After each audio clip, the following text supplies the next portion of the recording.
Chapter 40. Squeak, squeak, squeak. There were about 45 earth-drilling mice around her, and every single one of them was terrifyingly large. Especially now that they were surrounding her. They were all staring at her and squeaking. With her strength, how was she going to resolve this predicament? Should she kill all 40 to 50 earth-drilling mice? These earth-drilling mice were clearly mutated, so it wouldn't be easy to deal with them. Just as she was thinking, she felt a gust of wind attack her. A earth-drilling mouse on the left squeaked and suddenly pounced on her. She endured the pain coming from all over her body and swept her gaze around. The dagger in her hand instantly swung out, and a faint crimson profound chi aura accompanied the dagger as it streaked through the air. With a whoosh, it pierced towards that earth-drilling mouse. It was also at this moment that the remaining 40 to 50 earth-drilling mice squeaked and suddenly pounced on her, surrounding her and tearing her apart. The pain made her cry out in pain. The biting of 40 to 50 earth-drilling mice did not slow down the speed of the dagger in her hand. At this moment, she was like a killing god as she spun around and waved the dagger, stabbing and pulling it out. There was only one thought in her mind, and that was to survive. Squeak, squeak, squeak. The number of earth-drilling mouse corpses on the ground increased, and the earth-drilling mice surrounding her no longer dared to approach her. This was because the corpses around her had already piled up into a small mountain, and a thick stench of blood permeated the pitch-black space.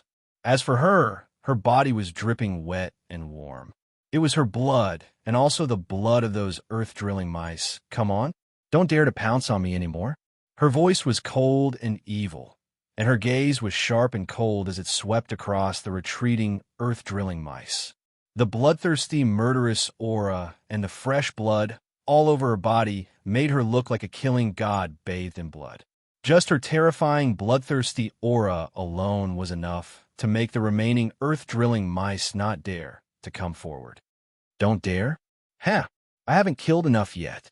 As soon as her bloodthirsty voice fell, her figure moved, and the dagger with a cold glint and sharp aura once again pierced towards an earth-drilling mouse.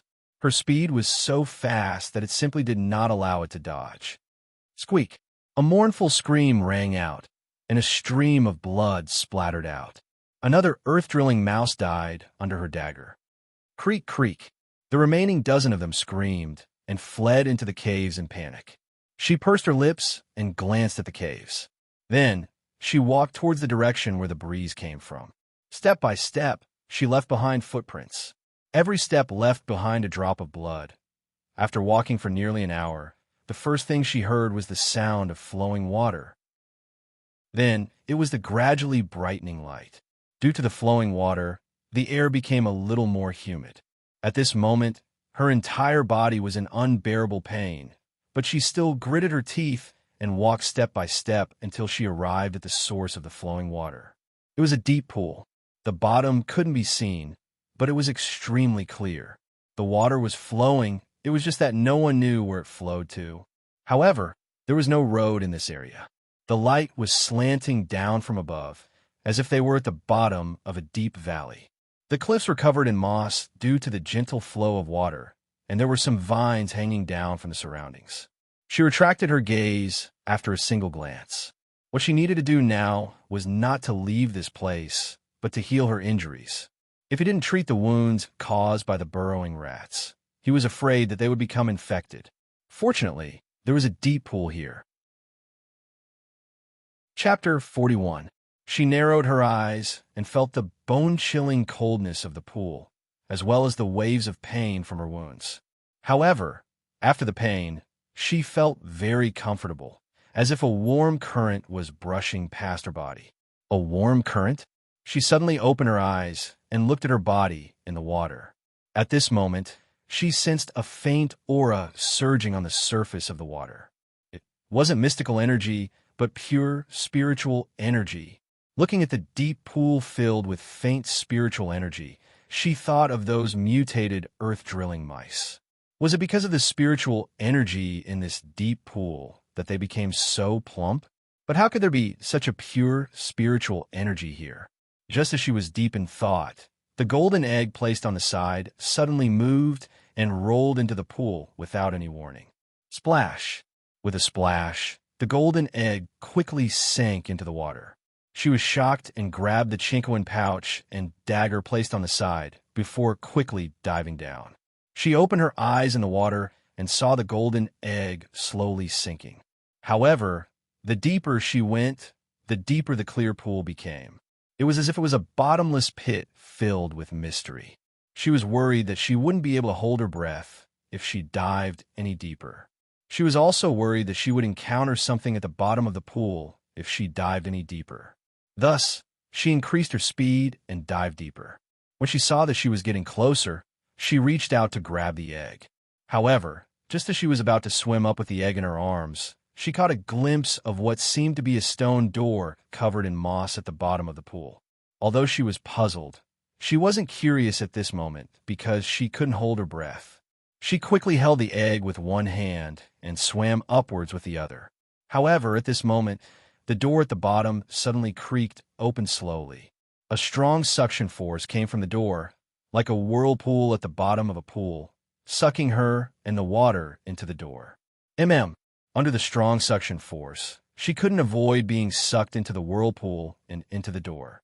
However, under the pressure of the water and the suction force, she only felt the blood in her heart churn. She spat out a mouthful of blood, which landed on the golden egg in her arms. However, she didn't see the blood she spat out being absorbed by the golden egg before her vision turned black and she lost consciousness. It was also at this moment that a faint layer of golden light appeared on the golden egg. The complicated patterns that had disappeared on the eggshell reappeared and gradually extended outwards along with the golden light. The most unexpected thing was that the golden egg, which was originally the size of 2 fists, gradually grew bigger in the golden light. It was still in Fengjiu's arms, but at this moment, it was as big as a big watermelon. On the other hand, a crimson-red pattern of a flaming phoenix appeared between Fengjiu's brows, and her entire body was enveloped by a golden light. Moreover, the wounds on her body were healing at a speed that was visible to the naked eye. With a loud boom, Fengjiu, who had been sucked into the whirlpool, fell to the ground. The water in the whirlpool splashed onto her body. The gravity and pain gradually made her regain consciousness. When she slowly opened her eyes, she was blinded by the golden light. Kacha! The crisp cracking sound startled her. She just happened to see the golden egg in her hands become as big as a watermelon. There was even a crack on its surface. Kacha! Chapter 42. After the eggshell cracked open, what came out was not a little phoenix, but a naked child with his hands and feet together and his buttocks slightly raised. A faint golden light that contained a rich spiritual aura pervaded his body and gradually dissipated. As if he had just woken up, he raised his head slightly and opened his eyes that were as clear as water. He looked at the similarly naked Fengjiu in a daze. After a long while, he seemed to have reacted. Those pair of black eyes glared, and 2 clusters of scarlet flames burned inside. He suddenly jumped up, one hand on his fleshy waist, and the other pointing at Fengjiu on the ground. His tender voice was filled with disbelief and anger. You woman, this noble one is an ancient divine phoenix. You actually imagine this noble one as a human brat. Even if he could transform into a human when he grew up in the future, he never thought that he would turn into a human brat when he came out of his shell. He was a little fire phoenix. A little fire phoenix. Because of the contract, the contractor's imagination of him before he was born could directly determine whether he would be born as a beast or a human. However, if he was born as a human, he would have to wait until he reached adulthood before he could transform into a phoenix. Who knew how long it would take for him to reach adulthood?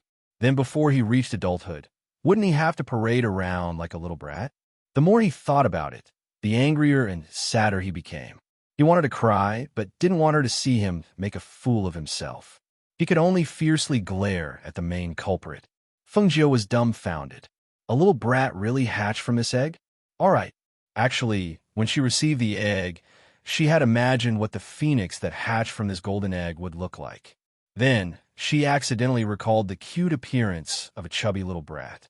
Right now, she saw this little brat with one hand on his fleshy waist and the other glaring at her. His bare little body and his little elephant trunk swayed in front of her. Her hands itched, and she reached out to flick that little elephant trunk. What are you doing? A certain arrogant little fire phoenix finally remembered his bare appearance. His little darling being teased made him both embarrassed and angry. He hurriedly retreated a few steps and covered his body with both hands. You shameless woman!" He roared in anger and shame. His delicate little face was flushed red, but his young and tender voice didn't make his roar sound intimidating at all. At this time, as if he just saw her naked body, he quickly covered his eyes with one of his hands and turned around. "You're not wearing clothes." This time, even his ears began to turn red. Feng Jiu glanced at the overreacting kid and continued to tease him. "I can see your little butt. You shameless woman. Shameless, shameless." He was so anxious that he stomped his feet, but he didn't know how to scold her. All he could do was shout, "Shameless." Feng Jiu was amused and couldn't help but chuckle. At this moment, she lowered her head and noticed that all the wounds on her body had healed. A hint of surprise flashed through her deep eyes. Her eyes moved slightly as she thoughtfully looked at the little fire phoenix, who was now covering its little butt with both hands. Was it because of this little brat? She took out a piece of cloth from her universe bag and wrapped it around her chest. Then she took out a set of men's clothing and tied it with a belt. Only then did she reach out and hug the naked little brat. What do you want to do?" Chapter 43. Who would have thought that Feng Jiu would take out a set of clothes from her heaven and earth pouch? Using a dagger, she changed it a bit and put it on the little guy. "Just put up with it for a bit. When we get out, I'll buy you a red ditto to wear," she said with a smile. As she spoke, she even slapped his chubby little butt. "All right." She turned him around and looked at the angry little guy, feeling that it was very interesting. "This senior won't wear that plaything," he muttered, looking at the woman who kept touching and slapping his body with annoyance. "I thought that after the egg cracked open, a phoenix would come out. I never thought that it would turn into a little brat." "AI, then will you become a phoenix?" she asked curiously. It would have been better if she didn't mention it, but once she mentioned the arrogant little fire phoenix, he became angry. "You still have a nerve to say that. This senior is an ancient divine beast, but this senior was born in the form of a human. This is all your fault." Feng Jiu rubbed her nose. "How would I know that my random fantasy would come true?" "Humph." He gave a heavy snort. Crossing his arms in front of his chest, he angrily turned his head away, not looking at her. Feng Jiu smiled without caring. She stood up and looked around. "I never thought that there would be a place like this at the bottom of the lake." Thinking about the suction force that pulled her in, her brows slightly knit together. "I really don't know how such a woman became my contracted master. She's ugly, weak, and likes to touch people's butts. She's a completely perverted woman." At this time, the little fire phoenix was hugging the eggshells and eating them. As he ate, he muttered to himself. From time to time, he would throw a resentful look at Feng Jiu. Feng Jiu didn't know whether to laugh or cry. She reached out and flicked his little head. "Little guy, whether you're willing or not, you're already my person. From now on, you'll follow me." As she said this, she looked at him with a strange gaze. "Also, are you that hungry? You can even eat those eggshells?" Little Fire Phoenix rolled her eyes and turned her head away arrogantly, ignoring her. His eggshell was good stuff. Eating it could not only increase his strength, but it could also increase his body's nutrition. That woman didn't know anything. She was an idiot. "All right, let's go. Let's see what's so special about this place that it has such a suction force that could suck us in," Feng Jiu said as he walked inside. It could be seen that this was a secret palace that had been abandoned for many years. However, it was unknown how this secret palace was not submerged by the water at the bottom of this deep pool. Little Fire Phoenix hugged the eggshell and ate as he followed behind her. From time to time, he would look at the figure in front of him. He felt that this woman was very strange.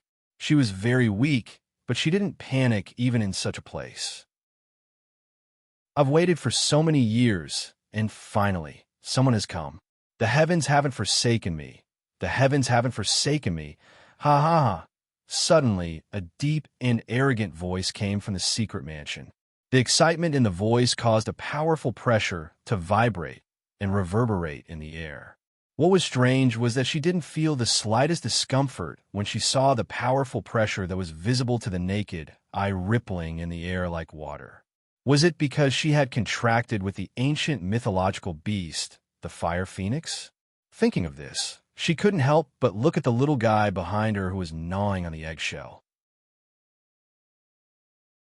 Chapter 44. Why are you looking at me again? The little guy glared at her.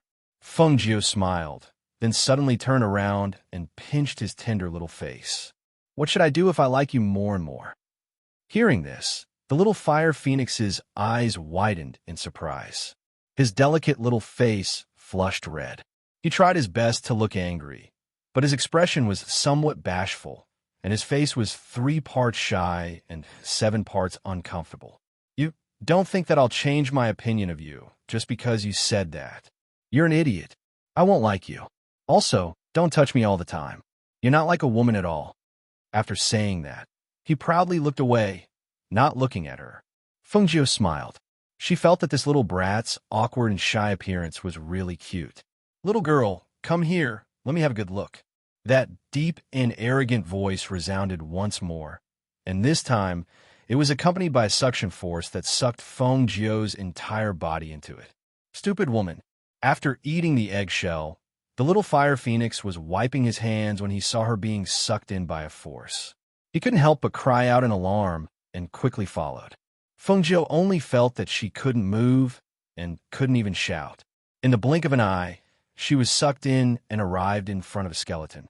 In the next moment, a force invaded her meridians. She felt that under the invasion of that force, her whole body was exposed under the sun. There were no secrets to speak of. When the little fire phoenix caught up, he bumped into a layer of enchantment and was isolated outside. He couldn't get close to Feng Jiu. Seeing her standing motionless in front of the skeleton, he panicked and shouted, "Stupid woman! Stupid woman! How are you? Profound spiritual body? It's actually a profound spiritual body? Ha ha! I, Chu Batian, actually encountered a profound spiritual body that's hard to come by in 1,000 years? Ha ha! The heavens didn't abandon me. The heavens didn't abandon me. Ha ha!" Feng Jiu could only hear the excited laughter. The force binding her was released, and she fell to the ground weakly, facing the skeleton in front of her. Feng Jiu didn't feel any killing intent or malice, only the excited voice. Therefore, he wasn't worried. He turned to the little fire phoenix who was outside the bounded domain and said, "I'm fine. Don't worry." After all, the two of them had a soul contract. After the little fire phoenix calmed down and sensed that she was fine, he snorted and said uncomfortably, "Who's worried about you?" But his eyes still couldn't help but look inside the enchantment to check on her condition. Knowing that he was lying, Feng Jiu did not mind. Instead, he focused on the skeleton in front of him and called out tentatively, "Senior?" At this moment, a shadow appeared on the skeleton. A middle-aged man wearing a black robe floated in midair. He looked down at Feng Jiu with a sharp and oppressive gaze. "You have a profound spiritual body. Little girl, you're not simple." Not only did she have a profound spiritual body that's hard to come by in 1,000 years, but she was also the contracted master of the ancient divine beast, the fire phoenix. How could such a little girl be ordinary? Chapter 45. Profound Spiritual Body. Feng Jiu looked at the figure in astonishment and asked, "Is the profound spiritual body very rare?" Forgive her for not being in this world for long, and there were many things she did not know about cultivation. She had never heard of the profound spiritual body. The profound spiritual body is a cultivation genius. Not only can you cultivate Xian Qi, you can also cultivate spiritual Qi. Furthermore, your cultivation speed is 10 times faster than others. The middle-aged man looked at her with a smile and continued. In other words, if others take 10 years to cultivate to Xian Qi Martial Master, then you might be able to cultivate to the Martial Master level in a year. This kind of cultivation speed can be called a genius. Hearing this, Feng Jiu was startled and said, "That can't be right. I've tried to cultivate spiritual qi in my body, but I didn't feel any difference in my body. I didn't have the kind of cultivation speed that Senior described." She had spent a lot of time cultivating spiritual qi into her body. Furthermore, the Shin qi in her body was not enough. That's because the profound spiritual qi in your body has not been opened. He stared at her with a burning gaze. "I hope that you will take me as your master. This way, I will open your profound spiritual qi and help you cultivate." If it was anyone else, hearing such a strong person say that he wanted to take them as his disciple, they would probably agree without hesitation. However, Feng Jiu raised her eyebrows after hearing this. She looked at the old man and did not speak for a long time. "You're not willing?" Seeing that Feng Jiu did not react with joy, he frowned and released his spiritual qi. However, he found that his spiritual qi did not have any effect on someone like her who had a contract with an ancient divine beast. He gave up and sighed. "You don't have to worry about my motives.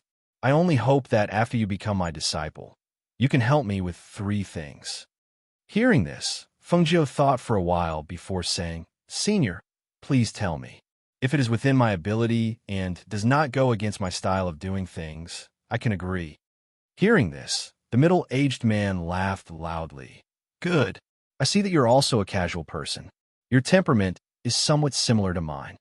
Feng Jiu smiled and said nothing. "Little girl, I used to be the palace master of the Tianyuan Palace, Chubatian. When I was in my prime, no one dared to oppose me. As long as I think it's right, I'll definitely do it." Back then, he told Feng Jiu about his life in detail. Feng Jiu also listened attentively. From his words, he knew that he was a willful person, but because he was too willful, he was regarded as an evil demon by the orthodox immortal sections. He had a treasured sword that could cut through iron as if it were mud, named Qingfeng. A righteous immortal had coveted his Qingfeng treasured sword and slandered him for massacring a mortal village, causing him to be hunted down by powerful cultivators from all over the world. As a martial emperor, he was not afraid of those cultivators who were weaker than him. However, they had captured his clansmen and threatened him. As a result, he had escaped with serious injuries and died in the end. For so many years, he had been waiting for a fated person to come here and receive his inheritance, rebuild the Tianyuan Palace for him, and fulfill his wish. The first thing is to rebuild the Tianyuan Palace. What about the second and third things? The second thing is to enter the Thousand Sword Tomb and retrieve the Qingfeng sword. As for the third, Chapter 46. Hearing that the request was reasonable, Feng Jiu nodded and asked with a smile, "Since it's an apprenticeship, is Senior only going to help me open my Xianling meridians?" If there weren't any practical benefits, she would have been at a disadvantage. "Ha! Of course there's more than that." The middle-aged man laughed, looking at Feng Jiu with admiration. Hearing this, she didn't say anything else. Instead, she knelt down and bowed. "Master, please accept a bow from your disciple, Feng Jiu." Saying so, she respectfully kowtowed. Good, I Chubatian finally have a disciple." "Ha ha!" He laughed excitedly. "Girl, take away the third brick on the left side of my skeleton. There's something I want to give you inside." "Okay," Feng Jiu replied and knocked on the third brick. It was indeed hollow. Using a dagger, she pried open the brick and took out a small wooden box. "Master, why can't I open it?" The small wooden box wasn't locked, but she couldn't open it. "That's a seal I placed on it. Normal people wouldn't be able to open it," Chubatian said with a smile. With a wave of his hand, a ray of light shone on the box. "All right, take out the thing inside." Feng Jiu opened the box again, but this time, it opened easily. However, there was only an inconspicuous ring with some embroidery on it. Frowning, she asked, "Master, is this the treasure you were talking about?" She took it out and looked at it, but couldn't see anything special about it. "Haha, I really don't know where you came from. Haven't you heard of spatial rings?" Chubatian shook his head and laughed. "Don't look down on this ring. It's not an ordinary spatial ring. Aside from being able to store things, it's a world of its own. Even living things can be placed inside. Also, the time when food is placed inside is still, so it won't spoil. It's that amazing? How did Master get such a treasure? This should be even more priceless than the Qing Feng sword. With something like this, who would want his Qing Feng sword? I got this spatial ring by chance. Back then, I only thought of it as an ordinary item, so I didn't know it was a spatial ring. After all, it's impossible to find a spatial ring in this place. It was only after I was heavily injured that I dripped a drop of my blood into the ring that I knew it was a spatial ring. Speaking up to here, he paused and continued. Ever since I died, the soul contract with the ring's soul.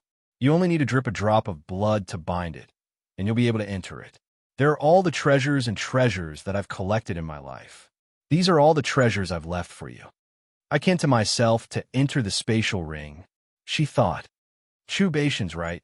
If I had to Chu Batito, the spatial ring to Batian, and to be to hide. Chu Batian didn't know what Chu Batian was thinking. If he knew, he would definitely be pissed to death. How could she only think of using such a treasure to hide? The owner of the spatial ring can enter it. However, there seems to be a barrier inside the ring. Back then, I was like a lamp that ran out of oil, so I couldn't figure it out. I only know that it can store living things.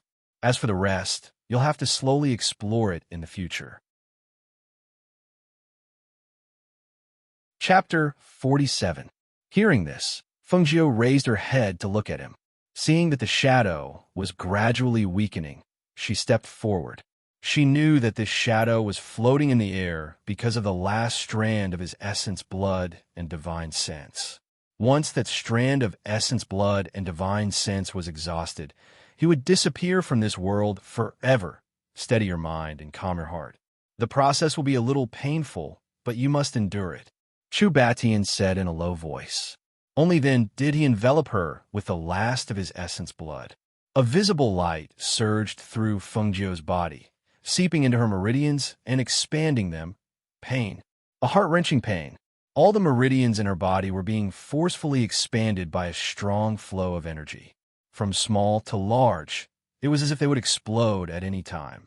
The pain caused her to break out in a cold sweat. It was more unbearable than someone cutting her with a knife. But she clenched her teeth and didn't make a sound. Her hands were tightly clenched into fists, her nails piercing into her palms, causing traces of blood to seep out. Little Fire Phoenix, who was outside the enchantment, saw her pale face. It was a little worried and paced back and forth outside. It wanted to make a sound, but was afraid of disturbing her.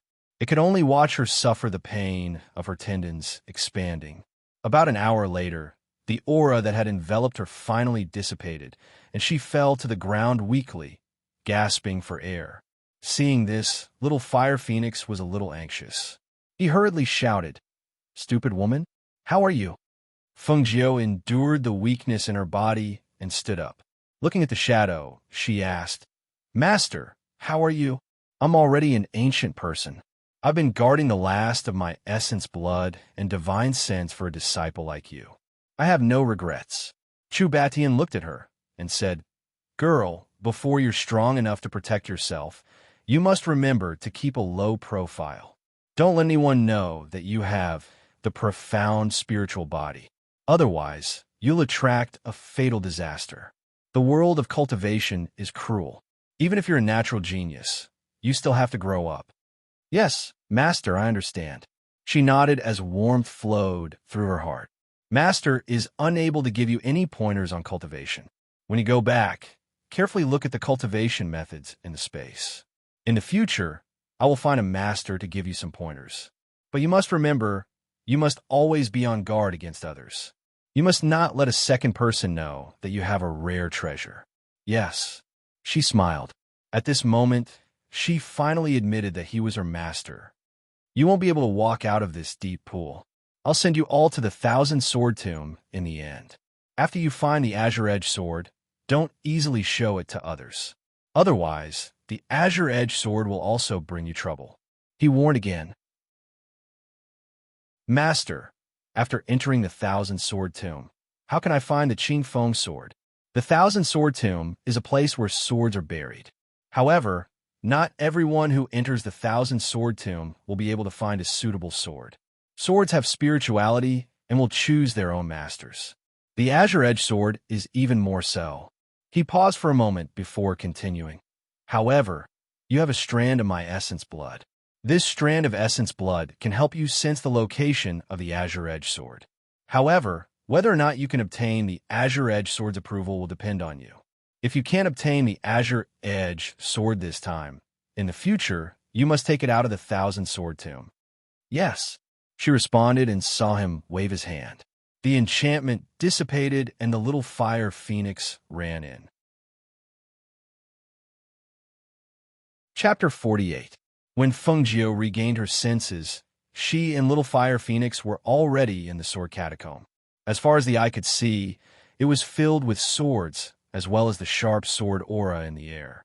She lowered her head to look at the little fellow who was tugging at the corner of her clothes, then opened her hand to reveal an unremarkable ring. She bit her finger and dripped a drop of blood on it. The originally embroidered ring flashed with light and actually returned to its original state, but it was still unremarkable. She put the ring on her finger, and it automatically became compatible with her finger. She injected her divine sense into it, and sure enough, it was as her master had said. There was a space inside with many spells and treasures. When she wanted to explore further, she found that she was blocked by a force. She stopped her senses and did not explore further. Instead, she looked at the mountain of swords and sighed. We actually have to find the green edge sword among so many swords? Looks like it's not that easy. Even if we can't find the green edge sword, we can still find something else. There are many good swords in the sword catacomb. Little Fire Phoenix instinctively continued her words. However, when he spoke, he seemed to have thought of something. He glared at her and said arrogantly, "Don't think too much. I'm not thinking for you." All right. Fengjiu smiled and held his soft little chubby hand and walked inside. Let's go. Since we're here, let's walk around. If we don't find a suitable sword in 6 hours, we'll be sent out. We have to hurry. Little Fire Phoenix groaned awkwardly when she held his hand, but he did not shake her hand off. Instead, he allowed her to lead him inside. The surrounding swords emitted sharp sword aura. They were all inserted into the ground, and some of the blades had already been embroidered. After walking for a while, she still could not sense the whereabouts of the green edge sword. Thus, she wanted to try and see if it was really as her master had said, that swords choose their masters. She grabbed a sword and tried to pull it out. However, the sword was firmly inserted into the ground and did not move at all. She wanted to try again, but she felt a cold sword aura shoot out from the sword, causing her to immediately withdraw her hand. TSK, it's really amazing, she said curiously, and the light in her eyes grew brighter. What's so amazing about it? The swords of the sword catacomb have always been like that. Little Fire Phoenix pursed his lips and looked up at this stupid woman who was completely like a layman. He frowned and said, "You're not really planning to slowly search here, are you?" Upon hearing this, Fengjiu was stunned. What else? Little Fire Phoenix looked at her with disdain. You're really stupid. Being looked down upon, Fengjiu felt helpless. Who asked her to be so ignorant? Didn't that person leave you a strand of essence chi? Close your eyes and try to sense if there's any aura of the Azure Edge sword in the surroundings. Will this work? The little fellow raised his chin and said in a deep voice, "The Qingfeng sword is not an ordinary sword.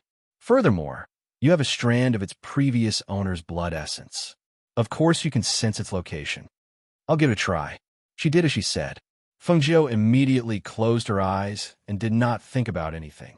She only quietly sensed the sword aura in the sword tomb. After about half an incense stick's time, she suddenly opened her eyes. Her eyes were filled with surprise.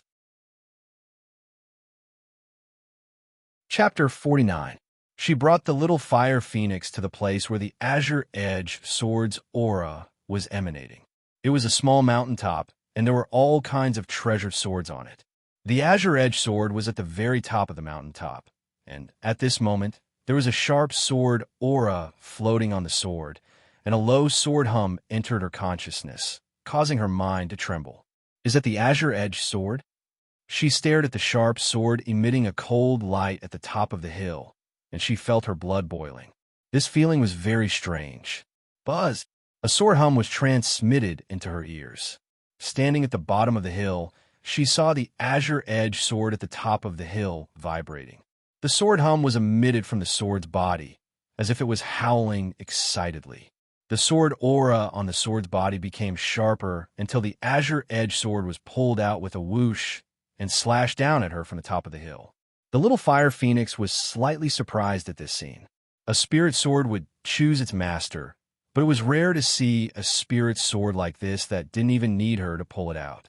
He looked at her with a strange gaze, but he couldn't tell what was so special about her. Whoosh! The long sword fell to the ground, and the tip of the sword pierced into the ground, just right by Fengjiu's right hand. Fengjiu reached out and grasped the azure-edged sword. He felt a strong vibration accompanied by a sword hum from the sword's body, reaching his soul. He used a little strength to pull the sword out. With a whoosh, the sword emitted a cold light, and the originally rusty treasured sword looked as if it was newly forged.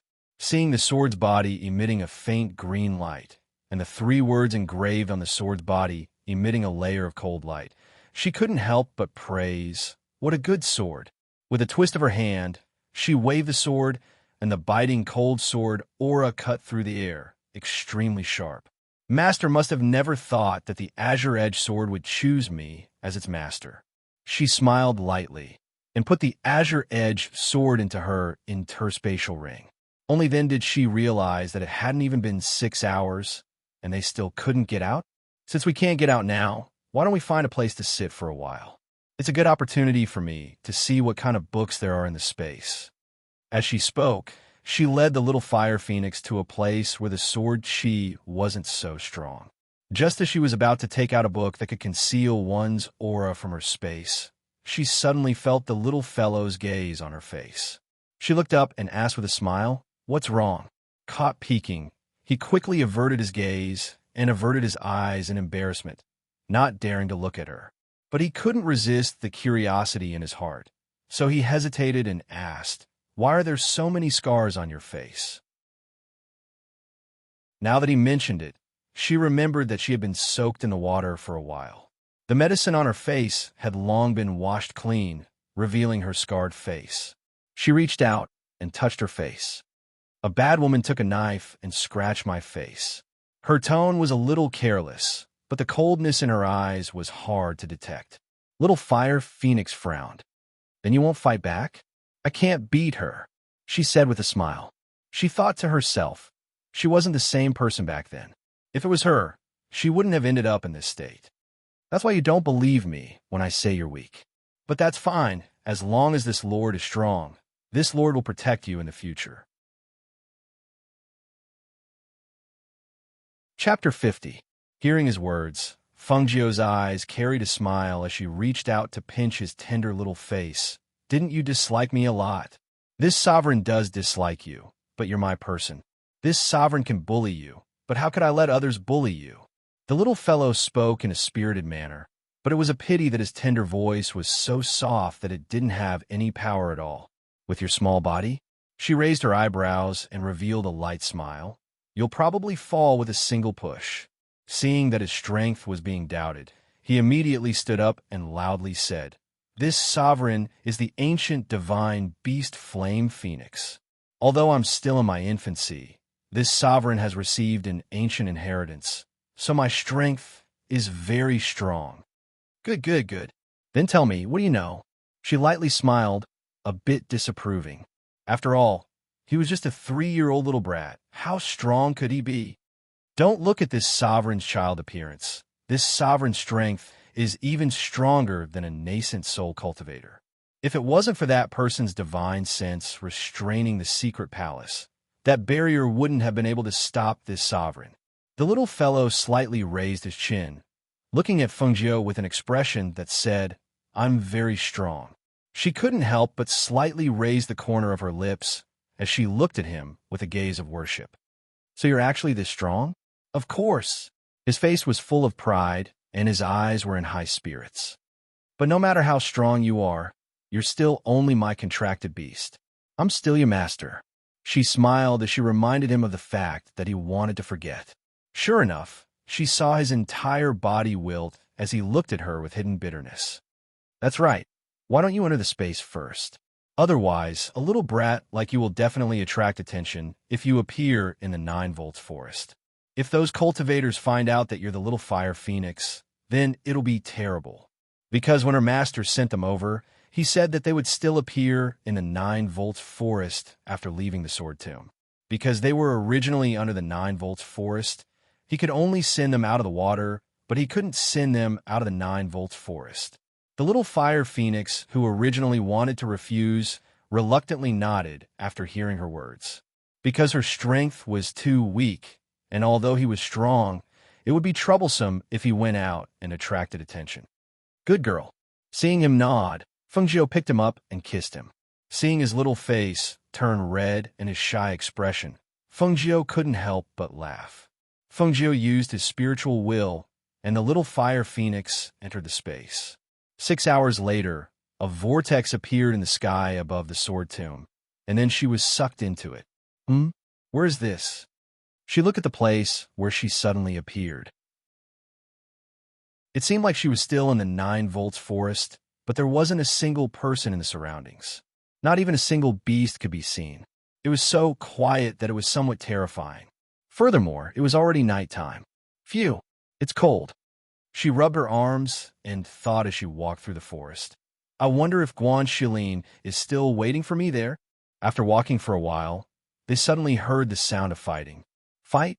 Her eyes flashed with surprise. She immediately held her breath and quietly searched for the voice. When he arrived behind a large tree and poked his head out to take a look, he couldn't help but blink his eyes in astonishment when he saw the familiar figure. Uncle? It was actually him again. Counting the previous 2 times, this was the 3rd time they met. She and he were indeed fated to meet 3 times in just a few days.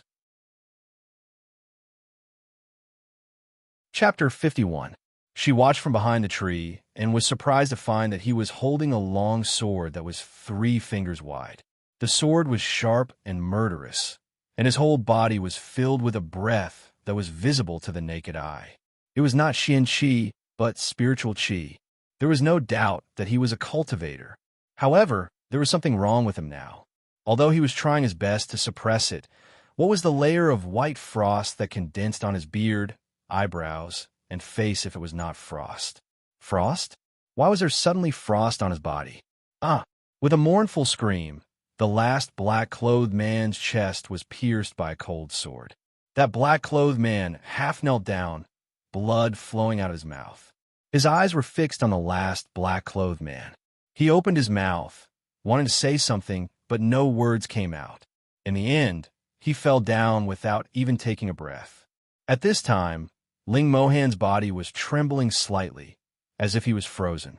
He stood there quietly, like an ice sculpture. The cold air that permeated his body was like 1,000-year-old ice. She could feel the coldness, even though she was hiding 10 meters away. Bang! He fell straight down, his body trembling on the ground and gradually curling into a ball. Not only that, the frost on his face seemed to be thicker and thicker.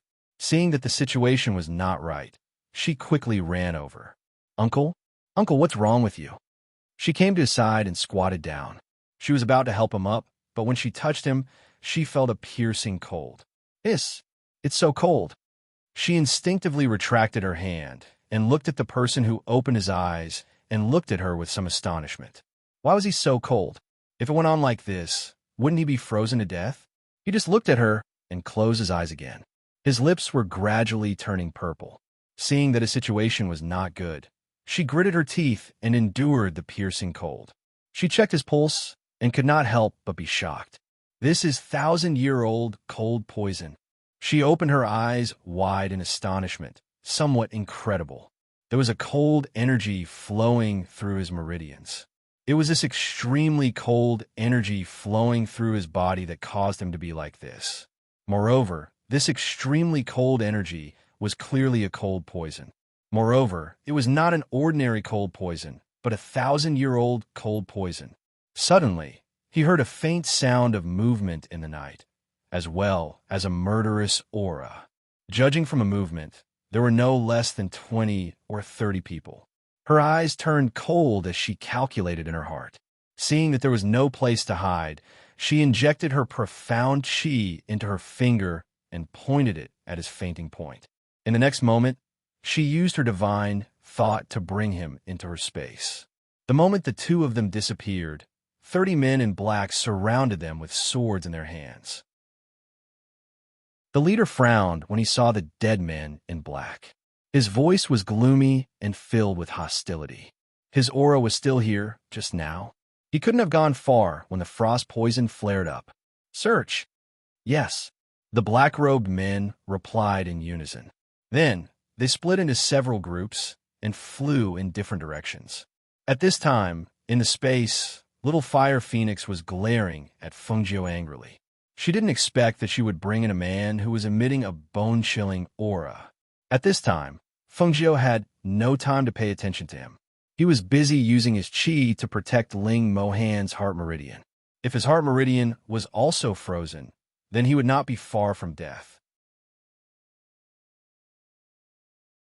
Chapter 52.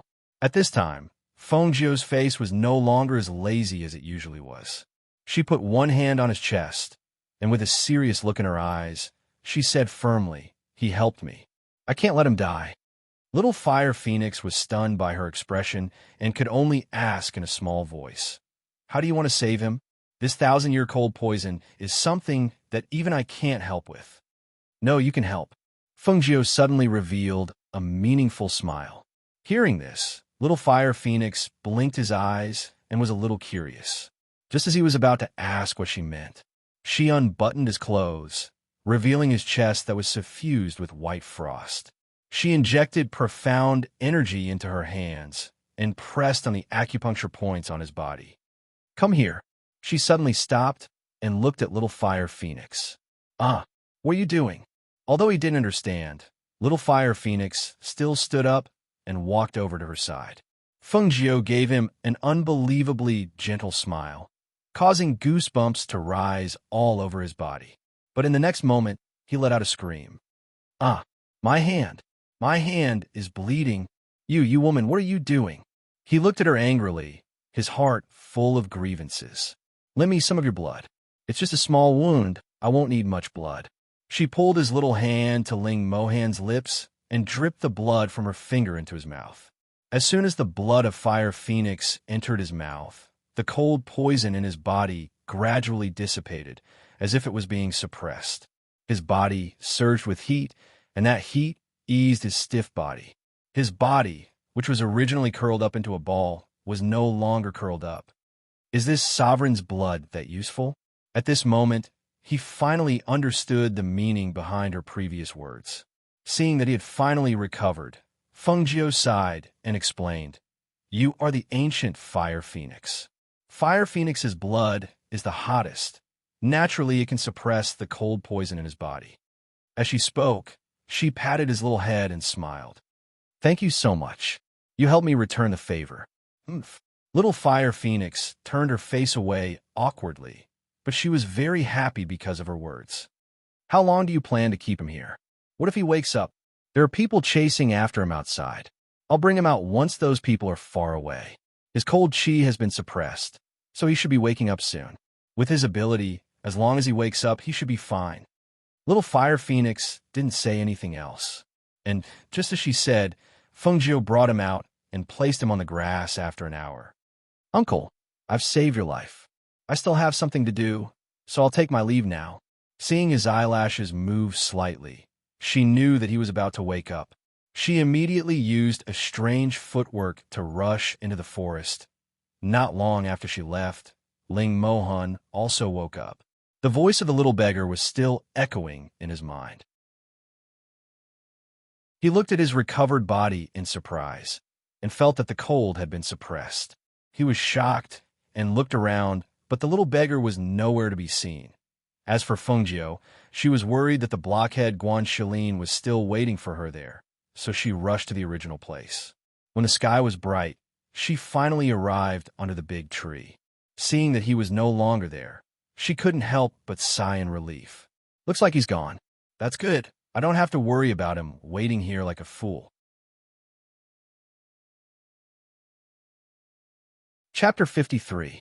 When she heard the sound, her expression changed slightly, and she immediately dashed in that direction.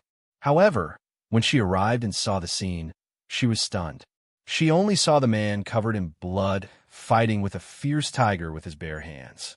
His clothes were torn by the tiger's claws, and the scratches on his body were a ghastly sight, and around him there were more than 10 Hui Lang corpses.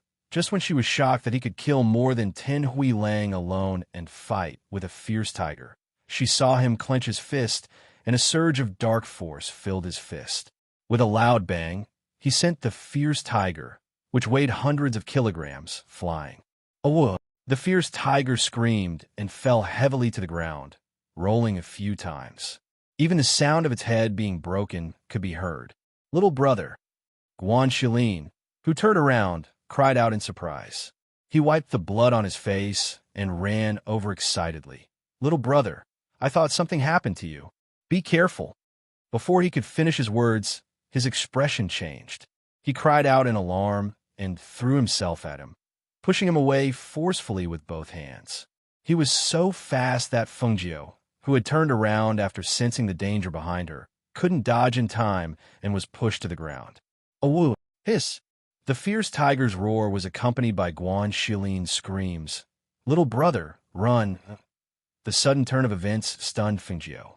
She looked at Guan Shilin, whose shoulder was bitten by the fierce tiger and was dripping with blood. Her eyes turned red, and she suddenly jumped up, pulled out her dagger, and rushed over. "Damn beast!" She pounced forward and grabbed the fierce tiger's fur, and the dagger in her hand pierced into its neck. "Oh!" The fierce tiger screamed in pain, but it refused to let go of the person in its mouth. It wasn't until Fengjiu's dagger once again pierced into its head that the fierce tiger fell to the ground, twitching on the verge of death. "Guan Shilin? How are you, Guan Shilin?" She hurriedly pried open the web between his thumb and index finger and pulled him out. Looking at his shoulder that was bleeding profusely and his right arm that was hanging limply, her heart trembled slightly. Such an injury. His hand. Little brother, are you hurt?" he asked worriedly in a weak voice. Hearing his words, her heart clenched tightly. Her heart ached, and her eyes became slightly hot. She could only take out medicine to stop the bleeding and sprinkle it on his wound, while cursing. "Do you think your life is too long? Who asked you to save me? I could have avoided it. So why did you push me?" No one had ever stood in front of her without any regard for their own life, but he, this foolish blockhead, had done so. One idiot. He was so stupid. But for the first time, a corner of her cold heart was shaken. A strange feeling made her heart ache, and her slightly hot eyes seemed to be covered with a layer of mist. She couldn't see his face clearly. I'm sorry. I was in a hurry and forgot." He pulled out a simple and honest smile. But because his injuries were too serious, his face was too pale, and his body was covered in blood, he looked like he could die at any time. Little brother, don't cry. I'm fine. I'm just a little tired. I want to sleep for a while." Chapter 54. The warm sunlight shone into the forest and onto Guan Shilin's face. He frowned slightly and moved the fingers on his left hand. After a while, he slowly opened his eyes and stared blankly at the sunlight that shone through the leaves above his head. "You're awake?" The soft voice made Guan Shilin startled. "Little brother?" He wanted to sit up, but the wound on his body was pulled, and he gasped in pain. "You're still injured. Don't move." Fengjiu held him down and looked at him with a complicated gaze. "You don't even know my name. Why did you protect me with your life?" "Little brother, are you angry?" He looked at him nervously. "Answer me." Seeing his serious expression, he could only say, "I'm older than you, and you're my little brother. If there's any danger, of course I have to protect you." Fengjiu was slightly startled. He didn't expect such a simple reason. "Little brother, my name is Fengjiu." She suddenly opened her mouth and looked at his stunned face. "And I'm a girl." "WWWWW." This time, he was so shocked that he stuttered. No matter how he looked at him, he didn't look like a girl. Which girl would dare to face a pack of wolves alone like him? Moreover, he always thought that he was him and never thought that he was actually her. Looking at him stupidly, her eyes flashed. The bone in your right shoulder was bitten off by that beast. Oh, he glanced at her and replied, what I mean is, your right hand is crippled. This time, he paused and narrowed his eyes. Yes. Do you regret it? Hearing this, Guanxilin looked at her, shook his head, and said seriously, I don't regret it. If I didn't block it, and it bit you, you might not have survived. I'm a man, and I'm strong. It's just one arm, so it's fine. I can't hold a sword with my right hand, so I'll practice with my left hand. Hearing this, Feng Jiu was startled for a long time. After a while, he revealed a smile. You really are an idiot. Little brother, no, Xiao Jiu, I'm not stupid. I'm just more honest. He grinned and chuckled, not at all dispirited by his crippled right hand. When honest persons say that he's honest? She raised her eyebrows and looked at him. She secretly decided that she would definitely cure his right hand. Xiao Jiu, did you encounter any danger when you went to pick herbs? Why are you gone for so long? Thinking about how he had waited there for an entire day and night without seeing her return, he thought that she had encountered another ferocious beast, so he wanted to run over to look for her. Unexpectedly, he was besieged by wolves and tigers. There was an accident, and I was chased by 2 bears all over the forest. Are you hungry? I'll go hunt some wild animals nearby and roast them. She briefly explained, not intending to say much about what she had encountered in the past day and night. I'm hungry, but don't go too far, he said worriedly. Got it. She smiled, got up, and walked around. A few days later, in Jiufu Forest. During this period of time, the two of them had become closer. Knowing that Feng Jiu was alone, Guanxilin shouted that he wanted to acknowledge her as his sister. Feng Jiu couldn't persuade him, and also felt that it was a good idea to acknowledge him as an older brother. Thus, the two of them performed a simple ceremony to confirm their sibling relationship. Chapter 55. Yes, sure. Let's leave this place first. For her, it didn't matter where she went. Thus, the two of them left without hesitation and headed towards Stone Forest Town. 2 days later, in Stone Forest Town, Guanxilin's clothes were tattered and stained with blood.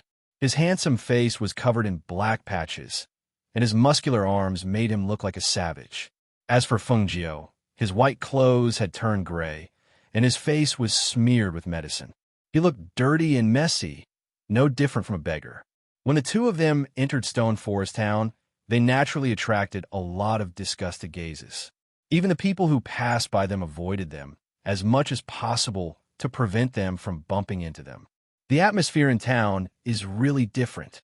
Feng Jiu took a deep breath. He could smell the fragrance of various snacks in the air. Xiao Jiu, let's change our clothes first.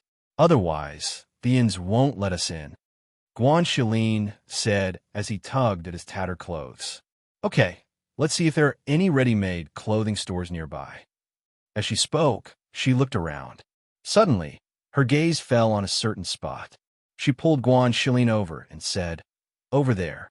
There's a shop over there. Wait. He hurriedly pulled her back and asked in a low voice, Xiao Jiu, do we have money? How can we buy clothes if we don't have money? She was speechless when she heard this. How can we not have money? Don't worry, I have money. As she spoke, she waved the bag at her waist. Let's go. Let's not talk about 1 set. Even 10 sets won't be a problem.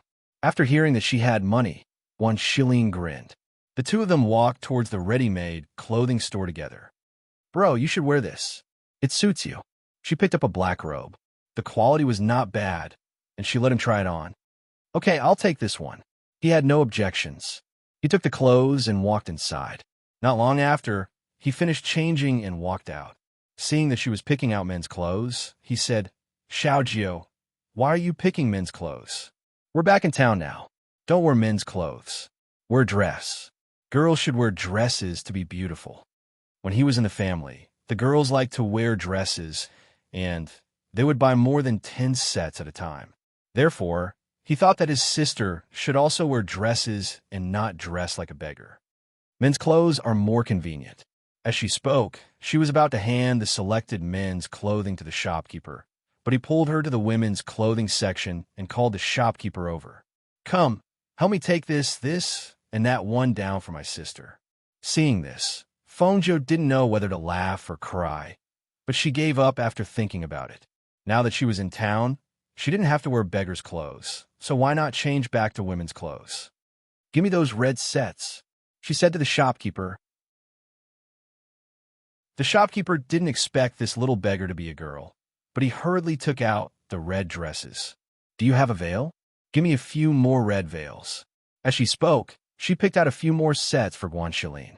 Then, she took out the money and said, "Bill, Xiaojio, aren't you going to change?" She smiled and said, "You can change into a new one.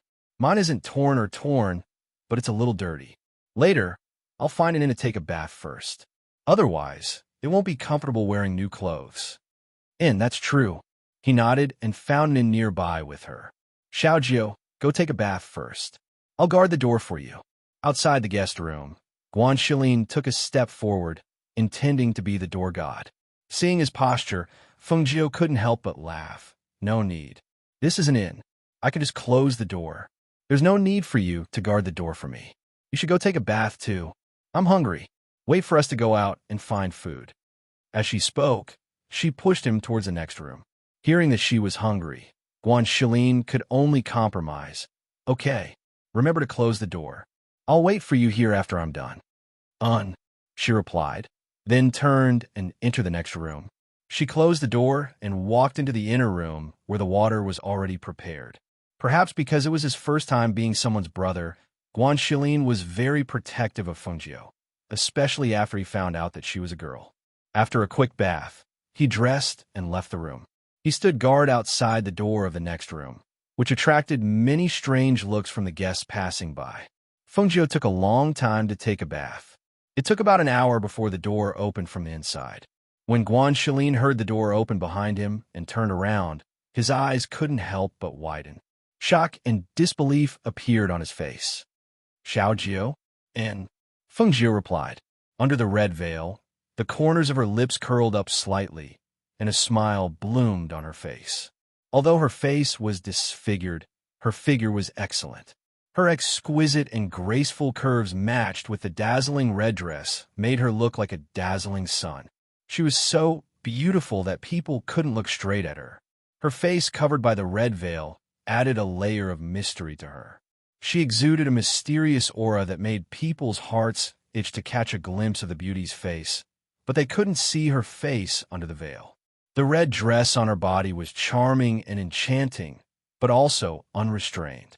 Her body exuded a cold and arrogant aura like a red plum blossom in the snow. She didn't have the gentleness of an ordinary woman in the boudoir. Instead, she had the innate noble aura of a superior. Looking at the beauty in red in front of him, Guanxilin was speechless for a long time. He only felt that his little sister was unbelievably beautiful. Her soft black hair was draped over her back and was only loosely tied with a red ribbon. 2 strands of hair fell on her cheeks, adding to her charm and enchanting aura. Her eyes, which were exposed by the red veil, were half closed with a smile. Her eyebrows exuded confidence and arrogance. It was hard for him to associate her with the dirty little beggar that he had seen before. "Xiaojio, you're so beautiful. Even fairies aren't as beautiful as you." He grinned foolishly. Thinking that such a beautiful woman was his little sister, he suddenly felt an incomparable sense of pride. "Let's go." She chuckled. She was in a good mood after changing into women's clothes, so she walked downstairs. "Oh, okay." He hurriedly followed. As if he thought of something, he looked around. Sure enough, he saw that the men upstairs and downstairs were all staring at his little sister in amazement. Seeing this, while he felt proud, he also secretly made up his mind to help Xiaojio get rid of the scar on her face. It wasn't until the two of them left the inn that the people in the inn came back to their senses. "So beautiful. Who is that girl? When did such a stunning beauty come to our town?" In the restaurant opposite the inn, Morong Yixian, who was standing by the window, looked at the red figure with confusion in his eyes. Chapter 56. Because of the doubts in his heart, he went downstairs and went in search of the red figure. On the other side, Fengjiu and Guan Shilin found a restaurant and booked a private room. They ordered more than 10 dishes and 2 pots of wine, then closed the door and started eating. Fengjiu put the veil aside and poured wine while saying, "Brother, let's stay here for a while. Later, we'll find a quiet courtyard to rent. It'll be more convenient than staying in an inn." "Okay, we'll look for one later." Guan Shilin had no objections to this. "Xiao Jiao, don't just drink wine. Have a bowl of stewed soup first." He gave her a bowl of soup and scooped up a piece of egg-fried meat for her. "Try it and see if it's good. You eat. I'll do it myself." As she spoke, she saw that he wasn't used to using his right hand and couldn't hold the chopsticks properly. She put some of each dish into his bowl and said, "After a while, I'll raise my cultivation and find the medicine to cure your right hand." Hearing this, he was a little startled. "It can be cured? And it's just that the things you need aren't easy to find." She drank a bowl of soup and ate some dishes. "But it won't be a problem. I'm 100% sure that I can make your hand recover to its original state." With her medical skills, as long as she had the medicine, there was no illness that couldn't be cured. Not to mention the tendons in his shoulder that were bitten off. Even if his entire arm was bitten off, she could reattach it. Although he didn't regret his hand being crippled, hearing her say that it could be cured still made him very happy. "Xiao Jiao, if my hand can be cured, then I'll work hard to cultivate in the future and protect you." "Okay." She nodded with a smile. She knew that his strength wasn't low. With his strength alone, he could deal with a pack of wolves and tigers. One could imagine how strong his explosive power was in a desperate situation. She also believed that he would become even stronger in the future. Downstairs, Murong Yixian sat at the table on the first floor and drank wine. His eyes were closed, and he was deep in thought. He didn't know why he followed her, and he didn't know why he thought that the woman in red was Chinga. But when he glanced at her from upstairs, the back view was very similar. But he followed her all the way. He wasn't sure because the two people's temperaments were different. Chinga was gentle and soft, while the woman in red was unrestrained and flamboyant. Her red clothes were so dazzling on her. Although his Chinga was also very outstanding, she wasn't that kind of person, and she never wore red clothes. How could he suspect that the Chinga who had already returned was someone else? That familiarity in her every action and smile. It was clearly her, but there was a voice in his heart. He couldn't help but doubt. After a long while, when the door to the private room upstairs opened and the red figure appeared again, the shocked gazes of the diners upstairs and downstairs couldn't help but follow her closely. The veil that fluttered slightly as she walked made them wish that a gust of wind would blow the veil away. Murong Yixian raised his eyes and looked over, only to see the woman in red with an extremely outstanding temperament slowly walking down. Every step she took was calm and graceful. Her red clothes were like fire, like the sun, yet her body exuded a cold and indifferent aura that kept people away. Every movement she made naturally exuded the noble aura of a person in a superior position. Chapter 57. When she saw Murong Yixian, Fengjiu was a little surprised to see him here. Actually, she had already sensed that someone had been following them, but she didn't feel any malice, so she didn't pay attention to it. Thinking about it, the person who had been following them was him. However, wasn't he accompanying the fake Feng Chinga? Why was he here? And what was the meaning of the inquisitive look in his eyes? Under the veil, she revealed a playful smile. She calmly retracted her gaze and walked out. However, she hadn't taken a few steps when the person who had been sitting blocked her way. She didn't say anything, only raised her eyes to look at him. Murong Yixian didn't say anything either. He stood in front of her and quietly looked into her eyes, as if he wanted to find a trace of familiarity from the past in those eyes. However, he was disappointed. Although those eyes were very similar to hers, those wanton and flamboyant eyes were not hers. This pair of eyes was so beautiful, so similar to the person in his heart. However, his Song Chinga's eyes were gentle, but this pair of eyes in front of him hid a hidden sharpness. The two completely different auras made him unable to distinguish between them. "Boy, what are you doing?" Seeing that something was wrong, Guanxilin stepped forward. His sturdy body blocked the two of them, cutting them off from looking at each other. Murong Yixin came back to his senses and looked at the tall and sturdy man in front of him. He revealed an elegant smile. "Brother, I just saw that this girl looks a little like a friend of mine, so I wanted to say hello." Perhaps it was his gentle and refined manner and noble aura that made Guanxilin feel that he didn't seem like a bad person. So he was slightly puzzled and turned to look at the person behind him. "Miss, the peach blossoms in Peach Blossom Temple bloom in March." He quietly looked at her, his gaze so gentle that it seemed as if he could drown her in water. And this strange sentence made Guanxilin a little confused, not knowing what it meant. Only Fengjiu's heart moved slightly. In his memory, there was such a warm face painting. "Brother Murong, I heard that the peach blossoms in Peach Blossom Temple are the most beautiful, with red and white contrasting against each other. The mountains and plains are endless. Is that true?"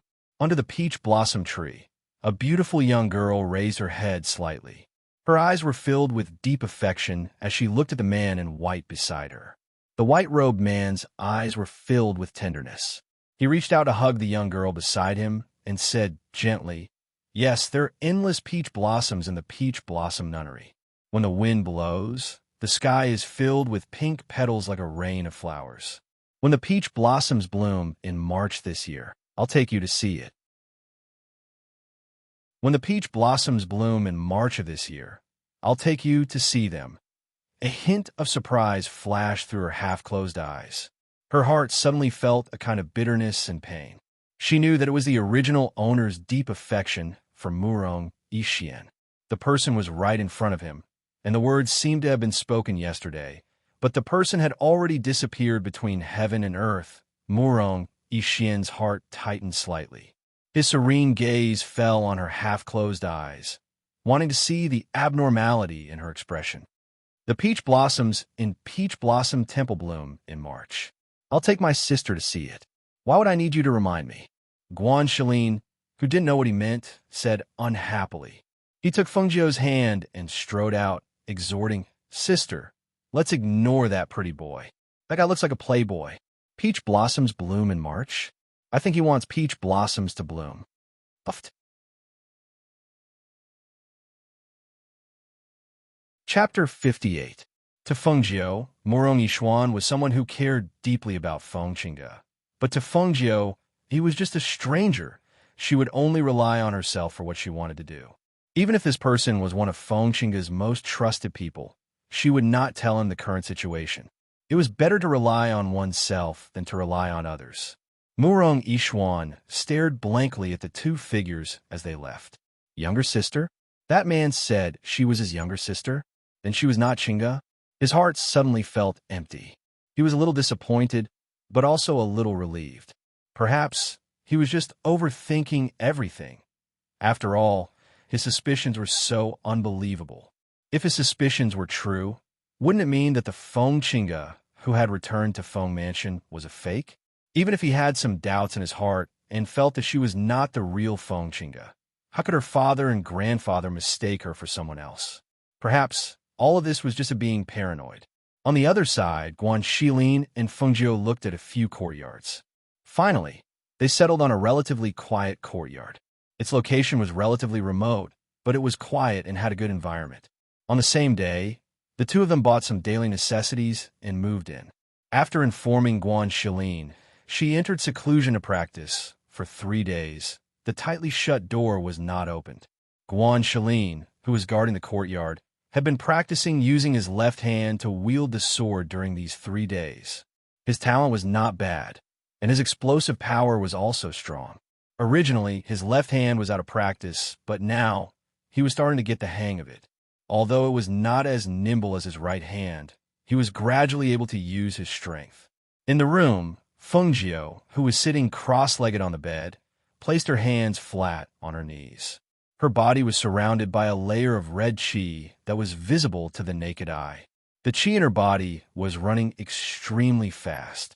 It could almost be said that the chi quickly converged into the chi sea between her eyebrows and gradually gathered into a ball. When a beginner practitioner entered the warrior stage, they would need to practice for several years before they could break through to the initial stage of the Black Realm. Take Feng Qinga as an example. She was originally a level 2 martial artist, but now, in just 3 days, she had achieved the primary level of Qi Si. Moreover, she had steadily entered the initial stage of the Black Realm. Her strength had soared.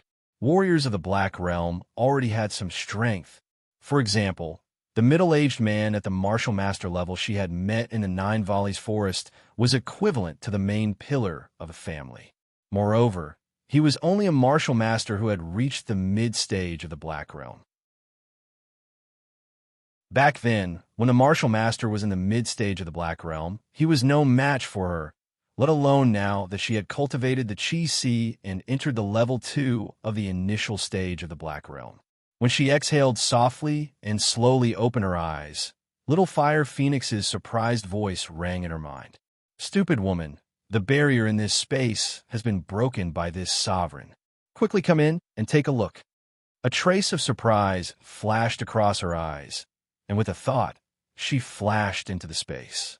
As soon as he entered, he couldn't help but be startled. How is it? Didn't I say that I'm very powerful? The barrier that the old man couldn't break was broken by me. Little Fire Phoenix looked at her with a smug face and said, "I don't know what kind of luck you have to be able to encounter such a rare space. If you practice here, 3 days outside is equivalent to 1 day inside." Chapter 59. She walked slowly inside and saw that the blue sky and white clouds were like a small world. When a space-bounded domain was not opened, she could only see it, but could not cross it. But now it was different. Looking at the spiritual house of space, her mood couldn't help but soar. It was really a treasure. Look, there's a spiritual spring here. I've seen it. The spiritual spring is nourished by the spiritual chi of this space, so the water has spiritual chi. Little Fire Phoenix was also very happy. After the barrier was broken, it had been celebrating for a while. It also liked this place from the bottom of its heart. Otherwise, it wouldn't have stayed here for so many years without shouting to go out. It must be known that if it cultivated here, its strength would definitely increase very quickly. She smiled and touched Little Fire Phoenix's head. "Then you stay here and practice. I'll go out first. I'll come here to practice in the future. I'm sure my strength will increase very quickly." "Got it." Little Fire Phoenix curled his lips and walked to the spiritual spring to play with the water. Feng Jiu smiled when she saw this. With a thought, she flashed out of the room. When she opened the door, she saw Guan Shilin practicing his swordsmanship in the courtyard.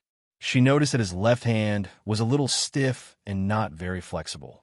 Her heart skipped a beat, and she called out, "Brother, Xiao Jiu, you're out? Why do you practice like you don't care about your life? You've locked yourself in here for 3 whole days." He put away his sword and walked towards her. He said seriously, "Xiao Jiu, practice is not a one-time thing. It's impossible to achieve anything in a short time. You have to do it step by step." Hearing this, Feng Jiu couldn't help but smile. Yes. Although she had reached the initial stage of the Black Realm, she still suppressed her strength to the second stage of the Warrior Realm. Ordinary people couldn't see her true cultivation. To be able to advance so quickly in such a short period of time, it was naturally because of her profound spirit physique. Moreover, her profound spirit vein had been opened by her master. It was as if her meridians were originally small streams, but now they had become a torrential yellow river. Her cultivation speed naturally couldn't be compared to the past. "By the way, brother, I want to buy a set of silver needles. Come with me." "All right, let's go now." After washing his face, he carried his sword and went out with her. When they walked into Zhen Bao Pavilion, Feng Jiu knew that they were being watched. The other party was so good at hiding their presence that even Guan Shilin didn't notice it. If it wasn't for the fact that she was an expert in this field, she probably wouldn't have noticed that they were being watched. "Shopkeeper, do you have a complete set of silver needles?" "Yes, I do." May I know what grade you are looking for? We have 3 types of needles, which are divided into 3 grades: high, medium, and low. The prices are different, and the quality is also different. The shopkeeper introduced with a smile and took out 3 sets of silver needles and placed them in front of Fengjiu. This one, she chose the most expensive set because it was more complete in length and was of good quality. Her eyes fell on a sword sheath hanging on the wall. Her eyes lit up and she asked, "Is that sword sheath for sale?" The shopkeeper followed her gaze and smiled. "You have good taste. This is the one and only sword sheath in Zhenbao Pavilion. It can be said that you can't find another sword sheath like it in the entire country of glory."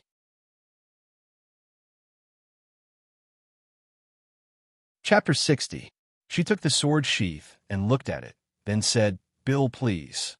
The shopkeeper smiled and invited her to the counter, then said with a smile, "Miss, the 7-star sword sheath is 1,200,000 yuan, and the set of silver needles is 35,000 yuan. I'll only charge you 1,230,000 yuan for these 2 items. Take the last 5,000 yuan as a discount. I hope you'll come again next time."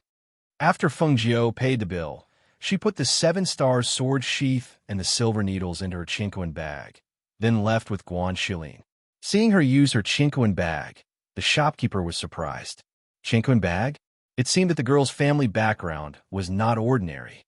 That's right, otherwise, how could she buy the 7-star sword sheath for millions of yuan without even bargaining? The 2 bought a lot of things outside and went back after a whole day of shopping. The people who were watching them watched them enter a remote courtyard. Then one of them left to report. In an inn, a middle-aged man was sitting cross-legged in cultivation. When he heard a low call from outside, he said, "Come in." A man quickly walked in, bowed respectfully, and said, "Second master, this subordinate has been following those 2 people for an entire day. I saw them enter a relatively remote courtyard." This subordinate inquired around and found out that they moved in 3 days ago. They claimed to be brother and sister. Also, when we were in the treasure pavilion today, the bag that the woman in red took out was the young master's chinquin bag. The middle-aged man's eyes were full of murderous intent, and he said in a gloomy voice, "A pair of brother and sister?" Described their figures and appearances to me in detail. Yes, he described the figures and appearances of the 2 people, and finally said, "But the girl in red covered her face with a veil, so I couldn't see her face clearly." The middle-aged man's eyes were gloomy, and one of his hands was hanging by his side, while the other hand was clenched so tightly that blue veins appeared and made cracking sounds. Draw a picture of the girl in red and send it to the Black Market Mercenary Mission Board. Also, tell the Black Market people where they are staying. Tell them that I want to see the girl's head the next morning. Yes. The man respectfully answered and quickly left. It was night.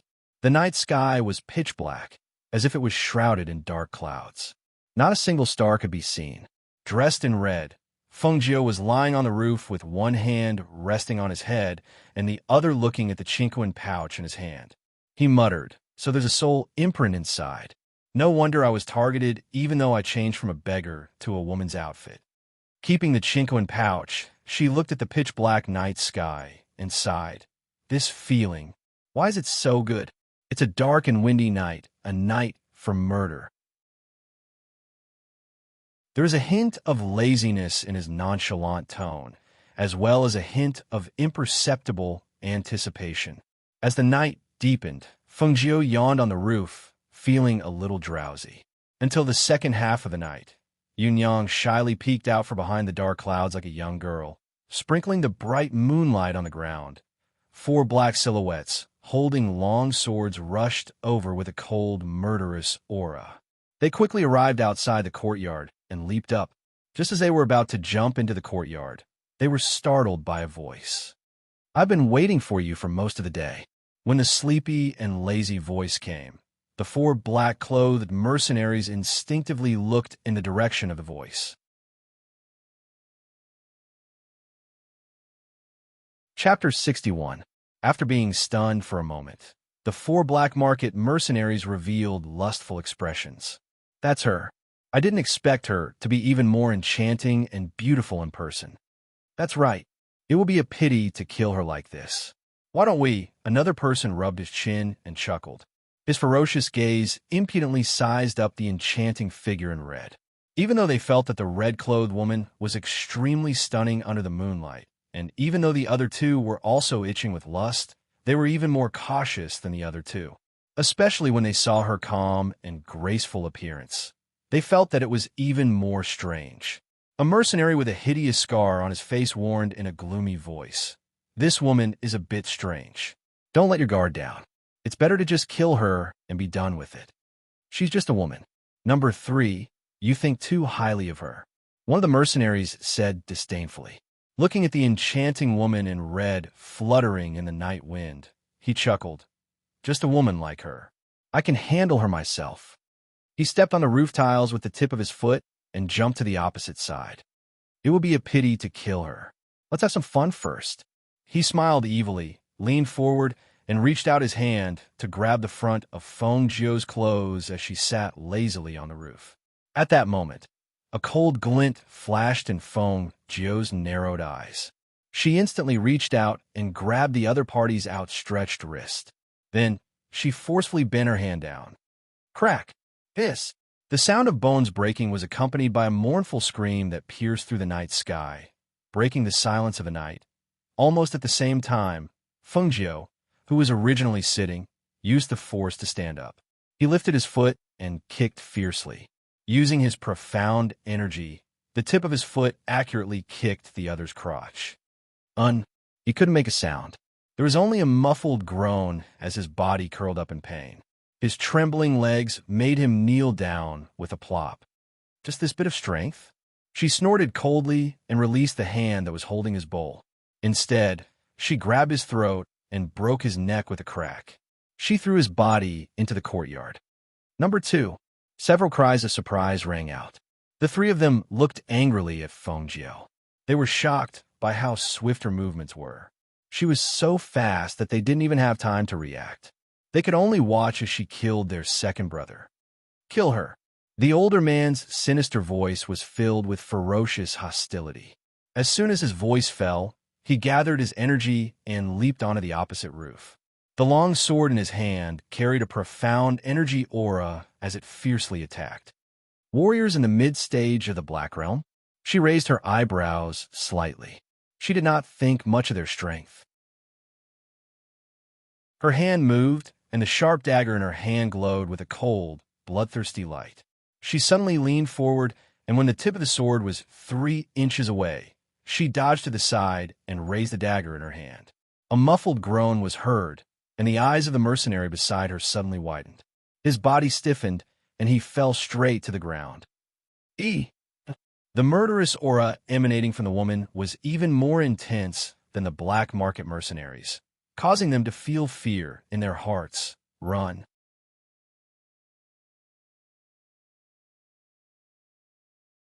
Chapter 62. Feng Jiu's lips curled into an evil smile when he saw the figure running away. "Since you've come, don't even think about going back alive." As soon as her voice fell, a red figure flashed out and swept towards the two men like a ghost in the night. The dagger in her hand reflected a bloodthirsty, cold light in the night.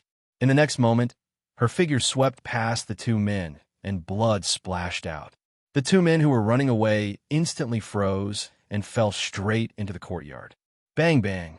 There were no signs of fighting, and no one was alerted.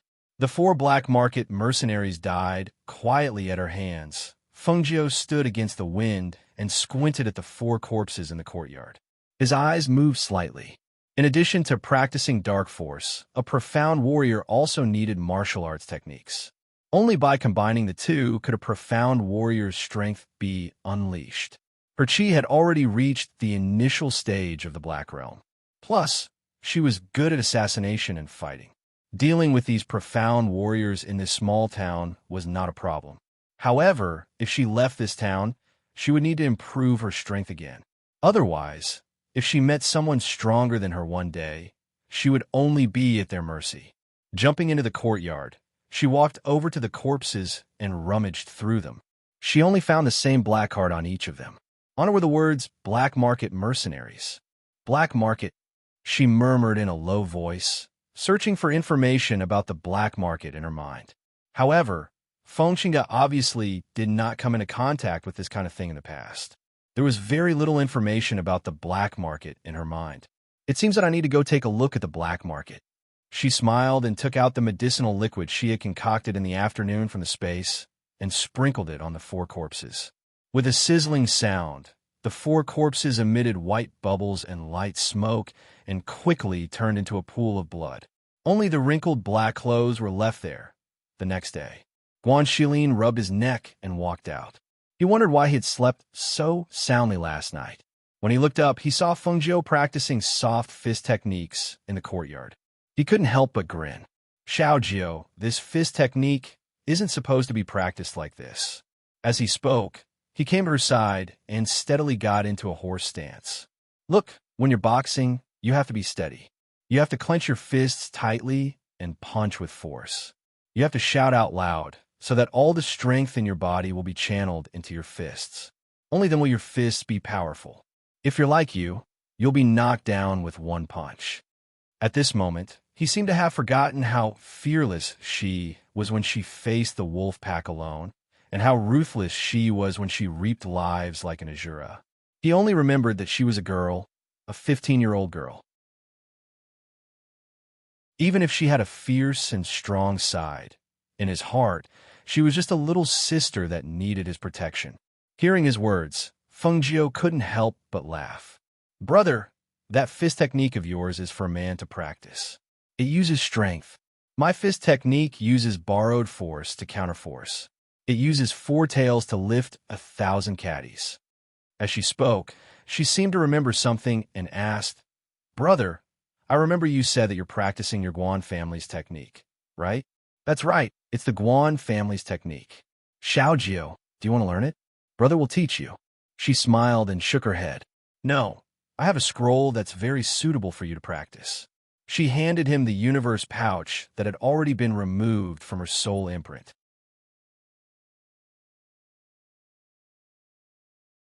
Chapter 63. Xiao Jiu, you're giving me the entire Qingquan bag? What about you?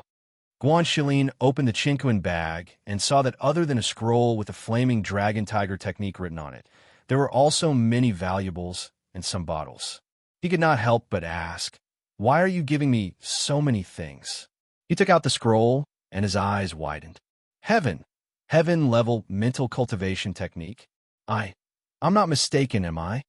Even the glorious Sun royal family would not be able to take out a scroll like this. One had to know that heaven-level mental cultivation techniques were the rarest of the rarest. It was impossible to find a scroll in a small 9th-grade country like the glorious Sun Kingdom. Then, where did she get it? For a moment, the hand holding the mental cultivation technique trembled.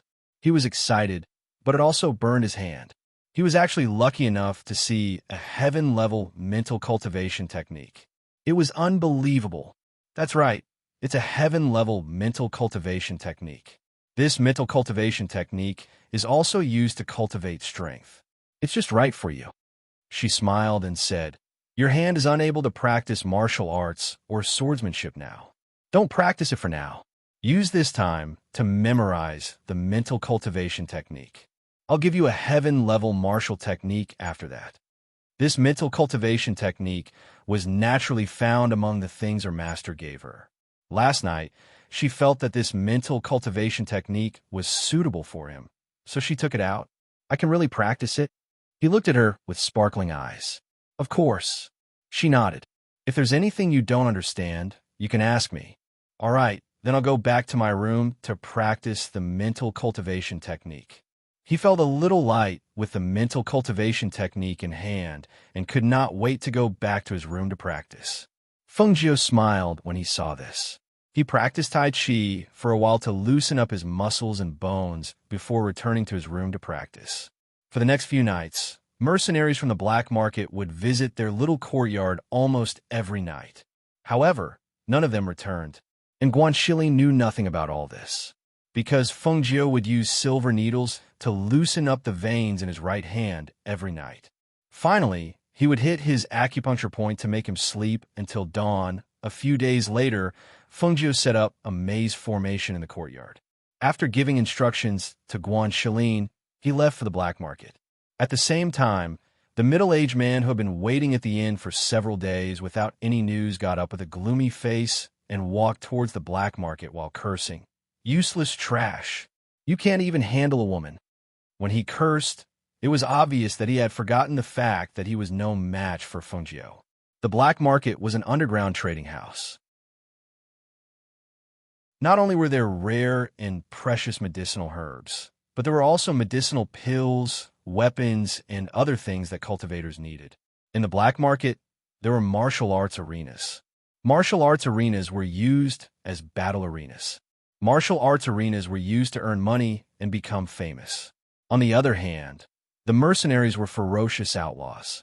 They weren't recognized by the regular mercenary guilds. In the black market, some of them were alone, while others were in groups of 3 to 5. The missions they took were assassination missions that regular mercenaries wouldn't do. Here, they only recognized money and sold their lives for money. When a man in a dazzling red robe walked into the black market, many people's eyes couldn't hide the amazement in them. The man was tall and slender, exuding a demonic aura. His exquisite golden mask had an enchanting red datura flower blooming on it. His face couldn't be seen, but there was a hazy sense of mystery about him. More importantly, no one could see through his cultivation. How could someone who dared to walk into the black market so openly be an ordinary person without cultivation? Since he wasn't an ordinary person, there was only one possibility left.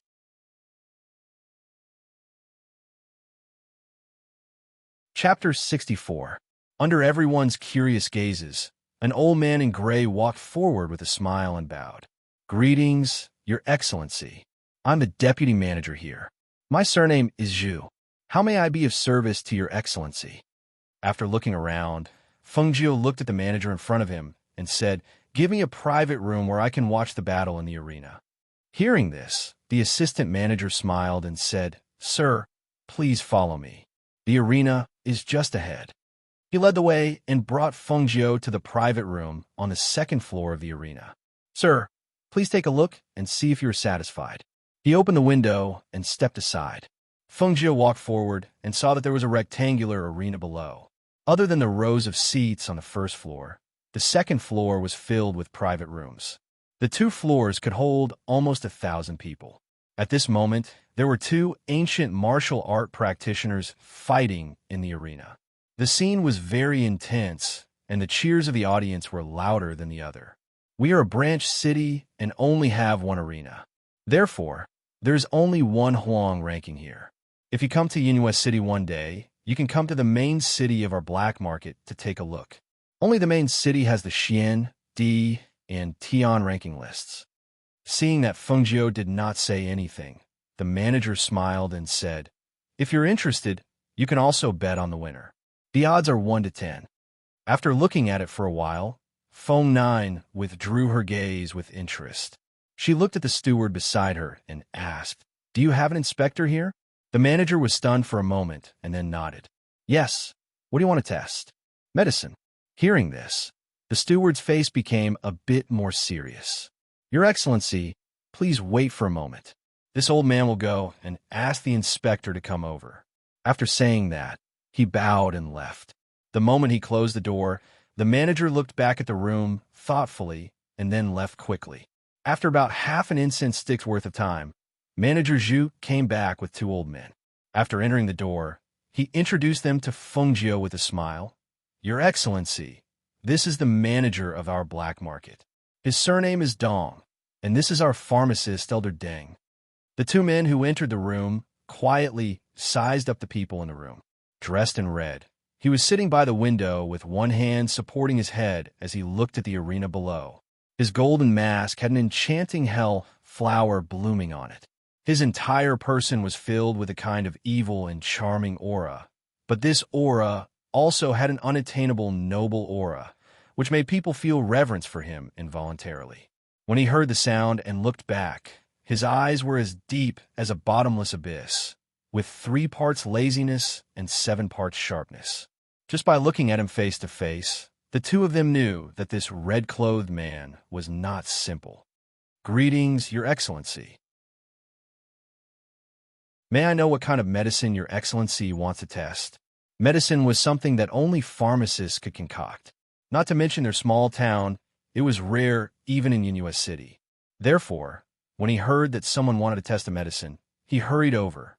Feng Jiu glanced at them, then took out a bottle from her sleeve and handed it to Manager Zhu. Her languid voice sounded out unhurriedly. "This is a bottle of qi-gathering liquid. It can allow a person who has exhausted his Xian energy to instantly explode with 3 times his usual strength. It can be maintained for an hour."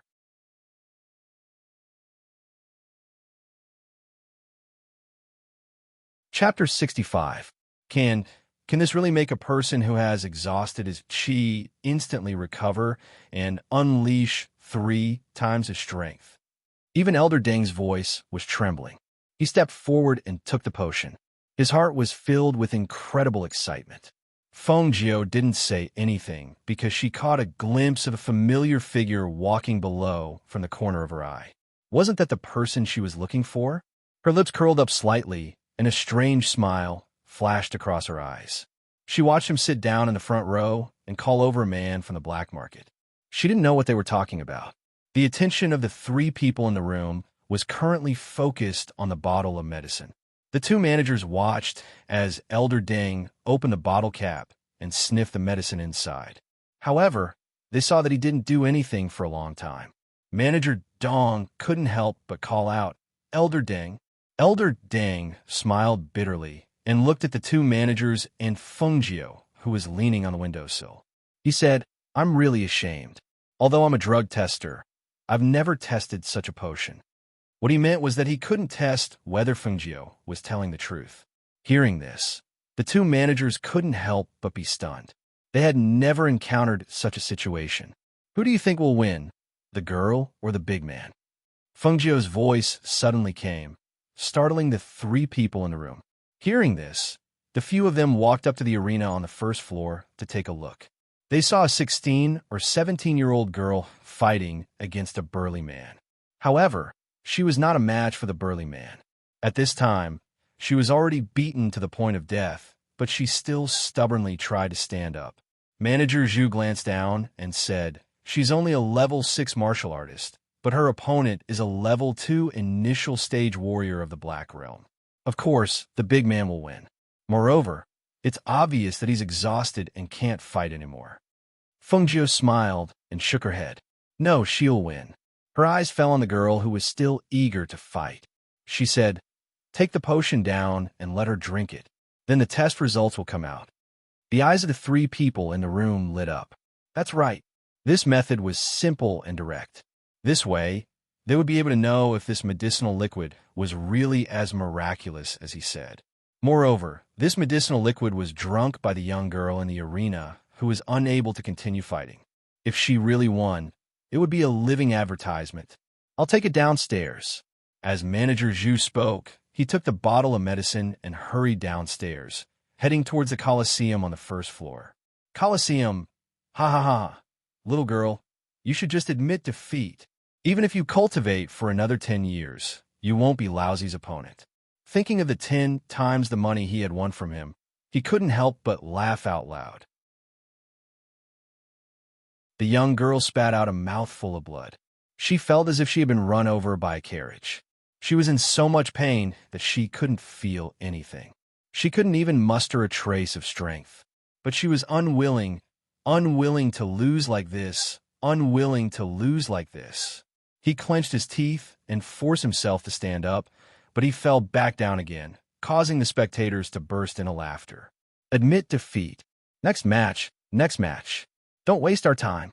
Someone was already yelling impatiently. At this moment, Manager Zhu came to the young girl's side with the medicinal liquid. No one knew what he said to her, but the young girl took the bottle and drank the liquid without hesitation. Just as everyone was wondering what Manager Zhu did, they saw a faint red aura of rich dark force surging from the young girl's body.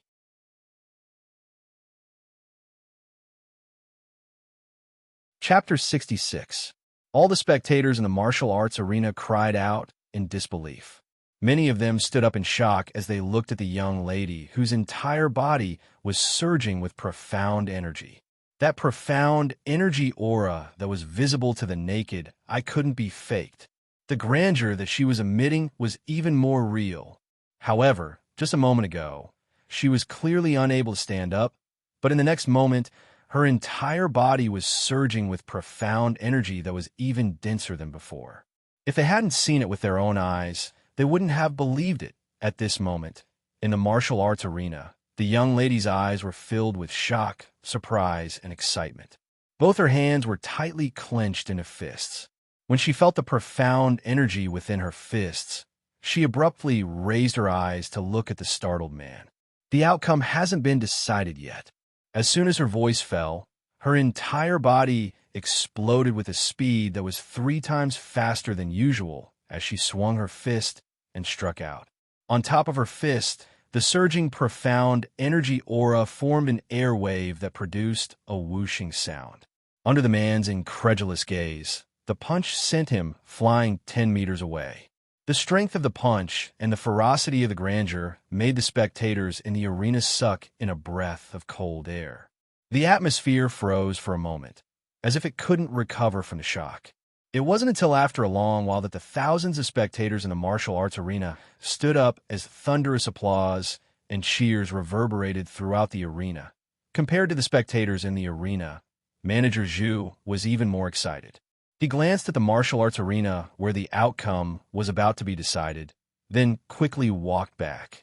Regardless of whether it was the audience on the first floor or those in the VIP rooms on the second floor, all of them revealed a thoughtful expression when they saw manager Zhu quickly leave. Each of them summoned their attendants and asked them to inquire about what exactly was in that bottle of liquid just now. Compared to the excitement downstairs, Feng Jiu, who was in the room upstairs, appeared to be very calm. Because the outcome was within her expectations, she didn't feel surprised at all. With the young lady's tenacious fighting spirit that refused to admit defeat, it would be strange if she couldn't win with the assistance of that medicine. Compared to her calmness, Elder Deng and Manager Dong were so excited that their faces flushed red. Their gazes towards Feng Jiu were filled with an astonishing light, as if they had discovered a huge treasure. That kind of excitement, that kind of agitation. Sir, how much more of that medicine do you have? How would you like to trade with us? After Steward Dong came back to his senses, even the way he addressed her changed, and his attitude became even better. One had to know that such a miraculous medicinal liquid would definitely cause a commotion in the black market of Yunyues City. After all, such a potion had never been seen in a small 9th-grade country like theirs. If he had a bottle of such a potion, it would be equivalent to having an extra life-saving talisman on his body. Even if he encountered a strong enemy that he couldn't defeat, he could still use it to escape. How could he not be moved? Was this medicine refined by your highness? Could it be that your excellency is an alchemist? Elder Deng looked at Feng Jiu with bright eyes full of worship and excitement. Hearing this, Feng Jiu glanced at him and said in a lazy and cold voice, "I don't think I need to tell you who I am, right?" Realizing that he had crossed the line, Elder Deng quickly lowered his head and bowed. "Master, please don't take offense. I was just too excited and lost my sense of propriety."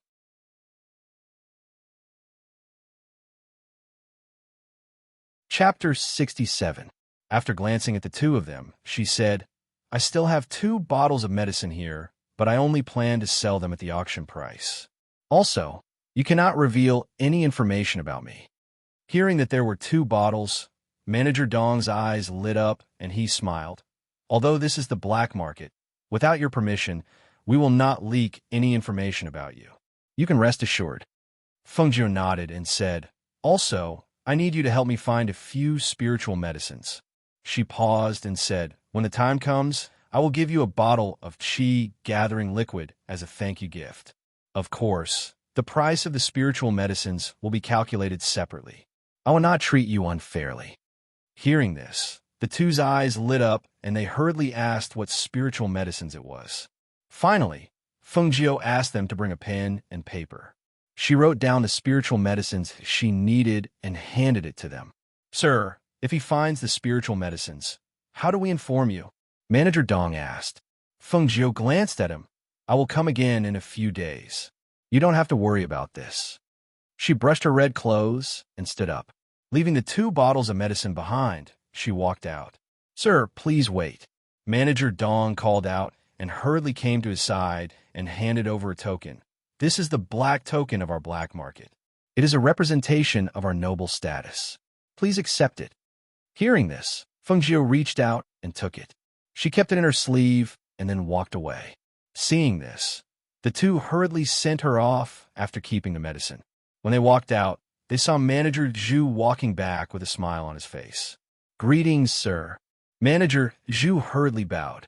He was about to speak when he was stopped by a raised hand. You don't have to send me off. I will walk around by myself. She stopped them from sending her off and walked forward. The 3 watched the red figure disappear around the corner.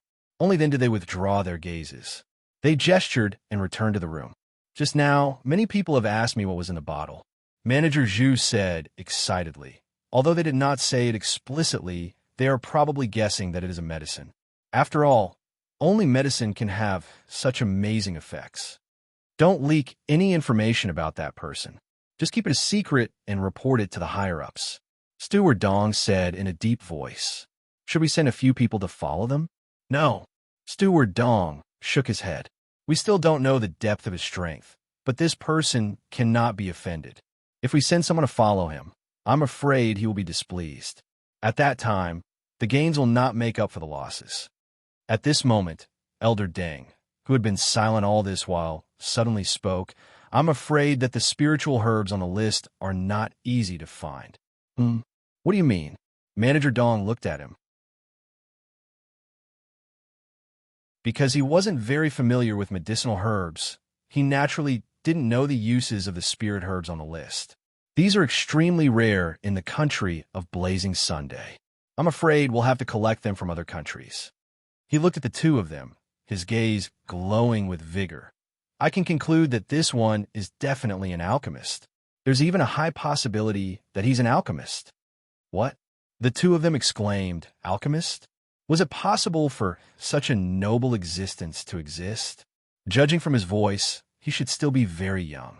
How could he be an alchemist? One must know that an alchemist's existence was above that of an alchemist. Not to mention a small grade 9 country, even a grade 6 country might not be able to find an alchemist.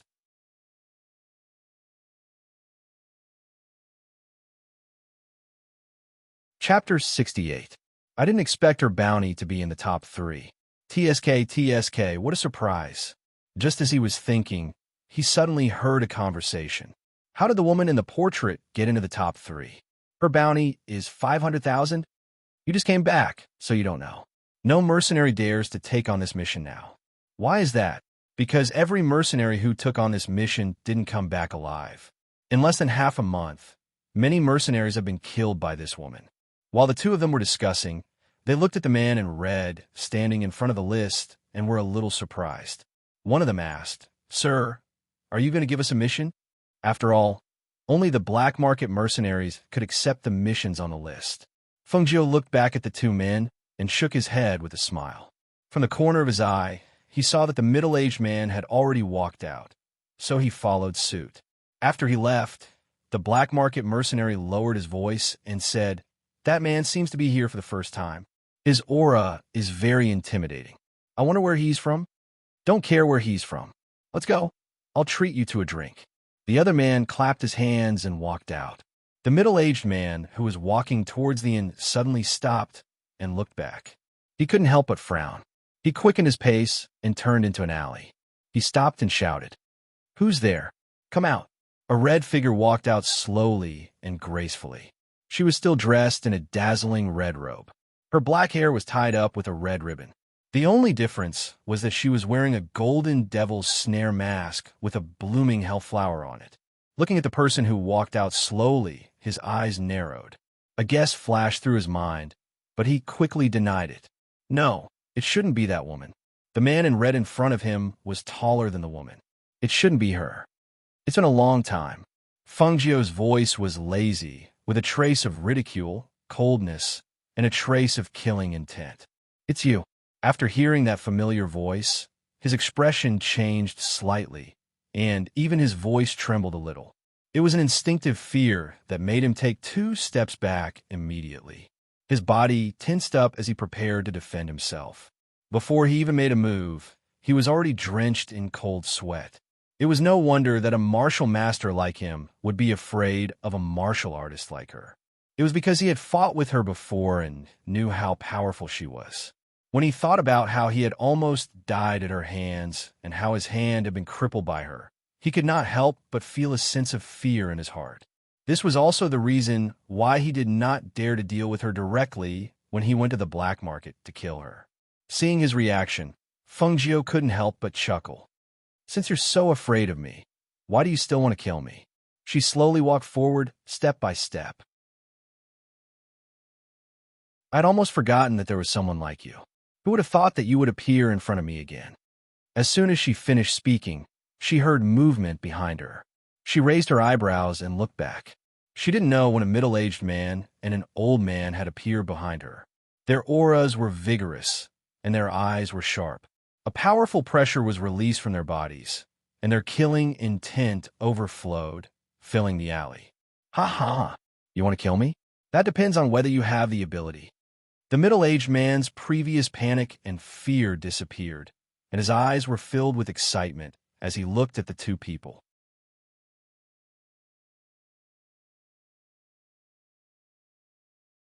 Chapter 69. Elders? Her eyes flickered as she used her divine sense to investigate. These 2 were already at the martial master realm, so it was no wonder that they could silently appear behind her. Unlike the middle-aged man who was confident in his victory, the Great Elder and the 4th Elder were sizing up the red-robed Fengjiu. If someone hadn't pointed it out, they wouldn't have been able to tell that the man in men's clothing was actually a woman. Even the 2 who had seen much of the world couldn't help but admit that this person had an androgynous aura. And unfathomable. With their strength, how could they not see through her cultivation? If this wasn't unfathomable, then what was? Ever since they came out, they had not seen her show any signs of panic. Even at this moment, her lips that were exposed outside of the mask were still holding a trace of a sinister smile, causing them to involuntarily become more cautious in their hearts. "Who are you? Why do you want to make an enemy out of our Su family?" The Great Elder asked in a deep voice, his sharp gaze fixed on the red figure in front of him. Fengjiu glanced at the Great Elder, her voice carrying a bit of surprise. "Make an enemy out of you? It can't be right. You've always been my enemy. When have I ever taken the initiative to find fault with you?" Her voice paused as she glanced at the middle-aged man in front of her with a smile that wasn't a smile. "If it wasn't for your second master running to the black market to place a bounty on my head, why would I go looking for him? Even so, you've killed our Su family's young master and crippled second master's arm. This is undeniable." "Oh, so you're saying that if you want to kill me, I can only stretch my neck out for you to kill?"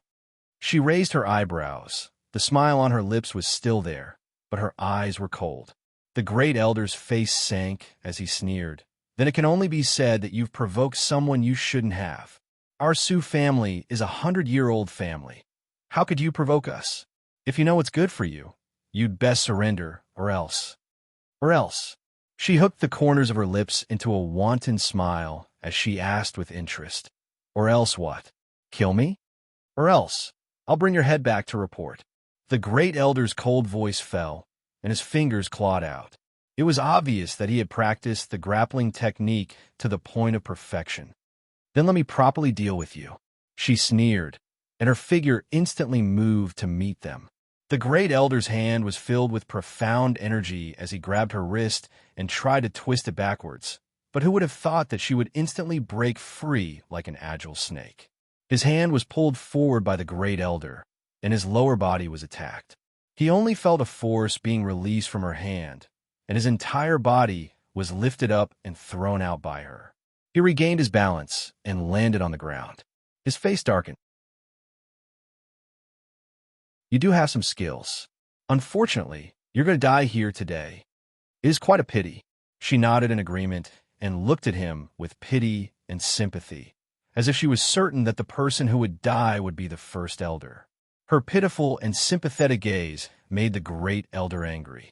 He pulled out his sword and pointed it at her, shouting angrily, "Arrogant child, you will pay a painful price for your arrogance. Your head, this old man will take it." The tip of the sword pointed forward, and a strong, profound energy gushed out from his body like a tide, gathering on the edge of the sword. In an instant, a sharp sword aura filled with cold, killing intent shot out. He moved forward in an instant, and with a terrifying killing intent, he attacked the red figure at a speed that was too fast for the ears to cover. Clang! A long sword that was suffused with a green light blocked in front of him. The two swords were against each other, and the sharp sword aura did not give way to each other. At the same time, there were several gasps and cries of surprise.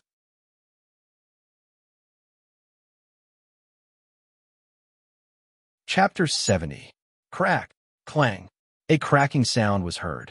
The great elder widened his eyes in shock. He stared at the sharp sword in her hand, which was glowing with a green light, then looked at the crack on his own sword. His heart sank.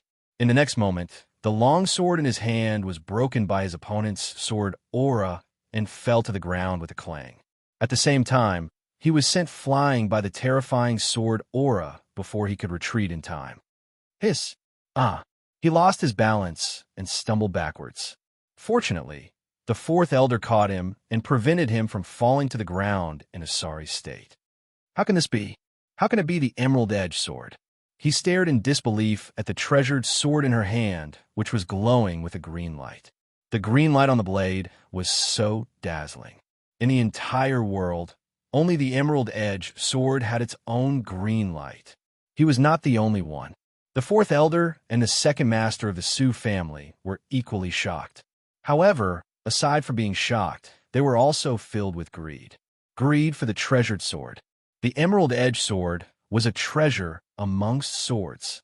The emerald edge sword, which had disappeared for so many years, had finally seen the light of day again. Furthermore, they had encountered it. How could they not be excited? How could they not be greedy and want to take it for themselves? The emerald edge sword pointed diagonally to the ground. The green light faintly floated and her red robes fluttered in the wind. A bloodthirsty aura filled the air from her body. She looked at the shocked and greedy trio, and the corners of her lips curled up slightly, revealing an evil and cold smile. Anyone who sees this sword of mine must die. As soon as she finished speaking, the red figure shot out like a demon. However, she did not charge towards the great elder and the fourth elder. Instead, she turned around and raised the emerald edge sword in her hand. A swift and fierce sword aura sliced through the air. Hiss! The second master of the Sioux family was caught off guard, and his throat was slit because he was caught off guard and because he did not have time to dodge. Even in death, his eyes were wide open in disbelief. Even in death, he could not take a single breath because his heart was filled with unwillingness. Second master. The great elder and the fourth elder cried out in alarm as they watched the figure stiffly fall down. In the blink of an eye, a life disappeared before their eyes just like that. Moreover, because her sword was too fast, the blood at his throat did not seep out for a moment. It was only when he fell and pulled at the fatal wound on his neck that scarlet blood spurted out like a blood fountain and dyed the ground red. That was the brother that the patriarch valued the most. Now that he was dead as well, they were truly unable to imagine how furious the patriarch would be when they returned. Seeing the expressions on their faces, Fengjiu chuckled. "Do you think you can go back alive?" From the moment she took out the azure edge sword, she had no intention of letting the three of them leave alive. This alley would be the place where their lives would end. His half-squinted eyes flashed with a cold light, and his killing intent overflowed. The red figure also swept towards the two people. The green sword in his hand moved slightly, and the biting cold sword aura turned into a sword blade that swept out. "Kill her!" The two of them roared angrily. The great elder waved his broken sword and charged forward. The fourth elder also drew his sword and attacked from all sides. The two of them worked together, and the aura of a martial master at the peak of the martial master realm immediately filled the alley, causing the atmosphere and the air to congeal and become oppressive. Clang! Whoosh! Whoosh whoosh! As the swords and blades clashed, the sharp air currents and clanging sounds could be heard from time to time. What made the two of them aghast was the bloodthirsty killing intent and her crafty and fatal attacks. They were somewhat overwhelmed and panicked.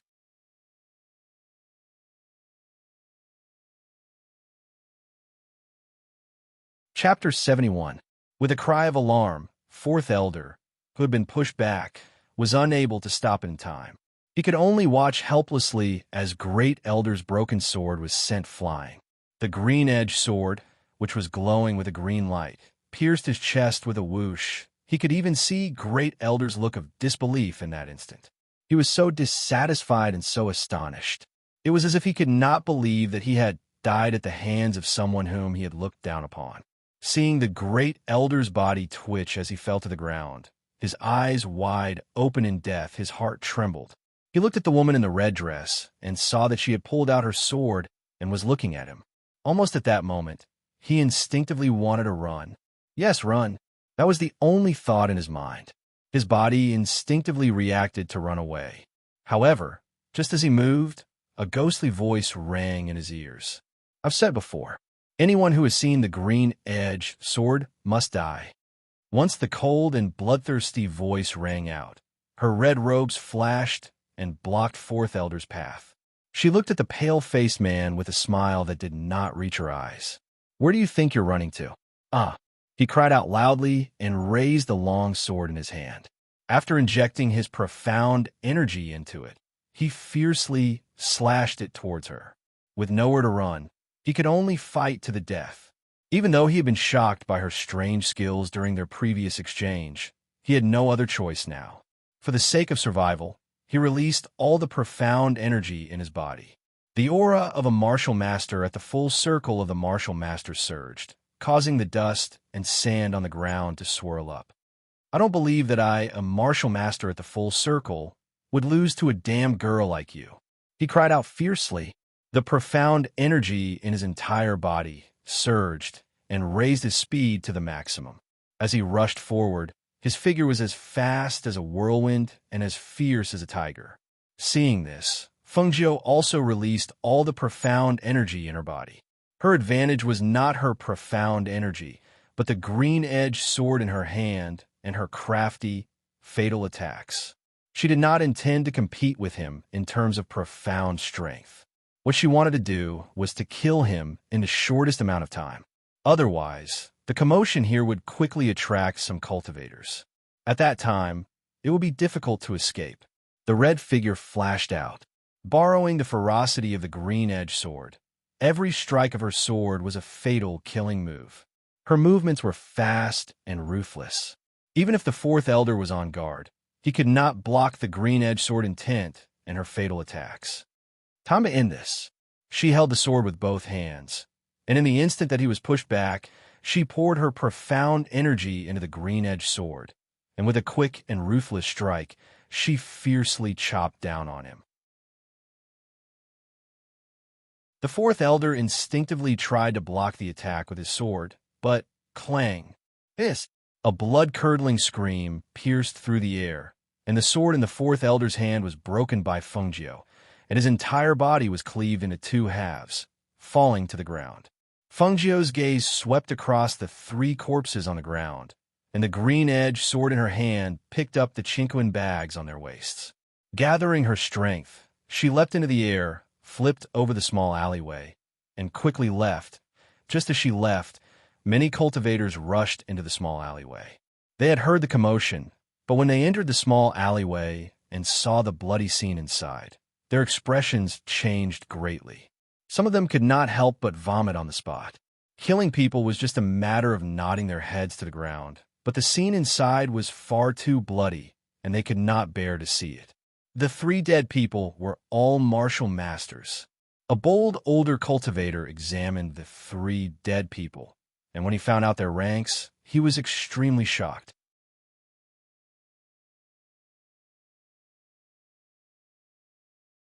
Chapter 72. Over here, the deaths of the three martial masters not only alarmed the surrounding cultivators, but also the town's village constable. However, the village constable was usually only responsible for maintaining order among the townspeople. He had no way of interfering with the affairs of cultivators, not to mention the fact that the dead were martial masters. This made things even more difficult for him. Thus, he could only think of a way to find out the identities of the three martial masters before notifying their clans. However, the news quickly spread throughout the town. After all, the death of three martial masters was no small matter in this town. Fengjiu didn't care about this. After she returned to the courtyard, she entered her space to cultivate. The black market mercenaries in the town seemed to have automatically avoided the mission of hunting her down. The next few days passed peacefully, and the two of them were busy cultivating. Until one day, Guan Shilin, who had gone out to buy food, walked into the courtyard in a daze. Brother, Fengjiu, who was practicing Tai Chi in the courtyard, saw that something was wrong with him and called out to him, but he didn't respond. Brother, she called out again, and only then did he suddenly come back to his senses. Xiao Jiu, you called me? He composed himself and looked at her, forcing a smile. However, he didn't know that his smile was very forced. What's wrong? Did something happen? She walked towards him and asked. Guan Shilin lowered his head in silence, not saying anything. You don't want to tell me? Then I won't ask. Hearing this, he hurriedly raised his head. No, Xiao Jiu, it's just, he looked at her for a long time, and his voice was a little bitter. I went out to buy some things, and I heard news from my clan that my cousin is getting married. After knowing each other for so long, she had never asked about his background or his clan. Similarly, he had never asked about her clan. This was the first time she had heard him talk about his family. You want to go back and attend his wedding? His hand involuntarily touched the wound on his waist that had already healed. His voice was a little sad as he said, Xiao Jiu, do you know?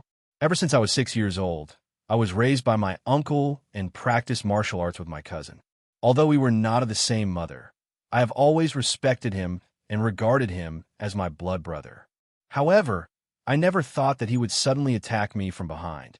If you hadn't saved me, I think I would have been dead by now. I didn't understand why he wanted to kill me, but when I heard that he was getting married, I realized that it was for her. Her? She was a little stunned. Yes, the woman he married is the third daughter of the Ke family, Kushinya. She was the fiancée that my father had arranged for me. Fengjiu's eyes widened when he heard that. He was a little dumbfounded.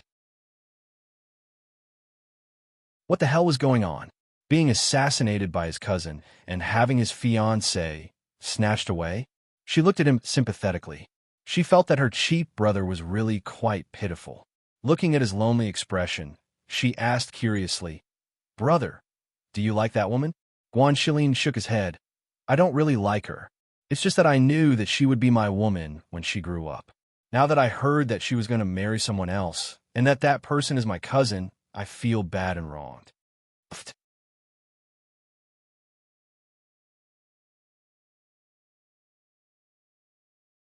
Chapter 73. Xiao Jiu, I'm feeling terrible right now. It's fine if you don't comfort me, but you're laughing at me. He glared at her with some embarrassment, but the pain in his heart was reduced by a lot because of her laughter. No, I've never seen this side of you before. It's very novel, hee. It was indeed novel. Although he had a handsome face, his body was so sturdy that it could almost be compared to a tiger's waist and a bear's back.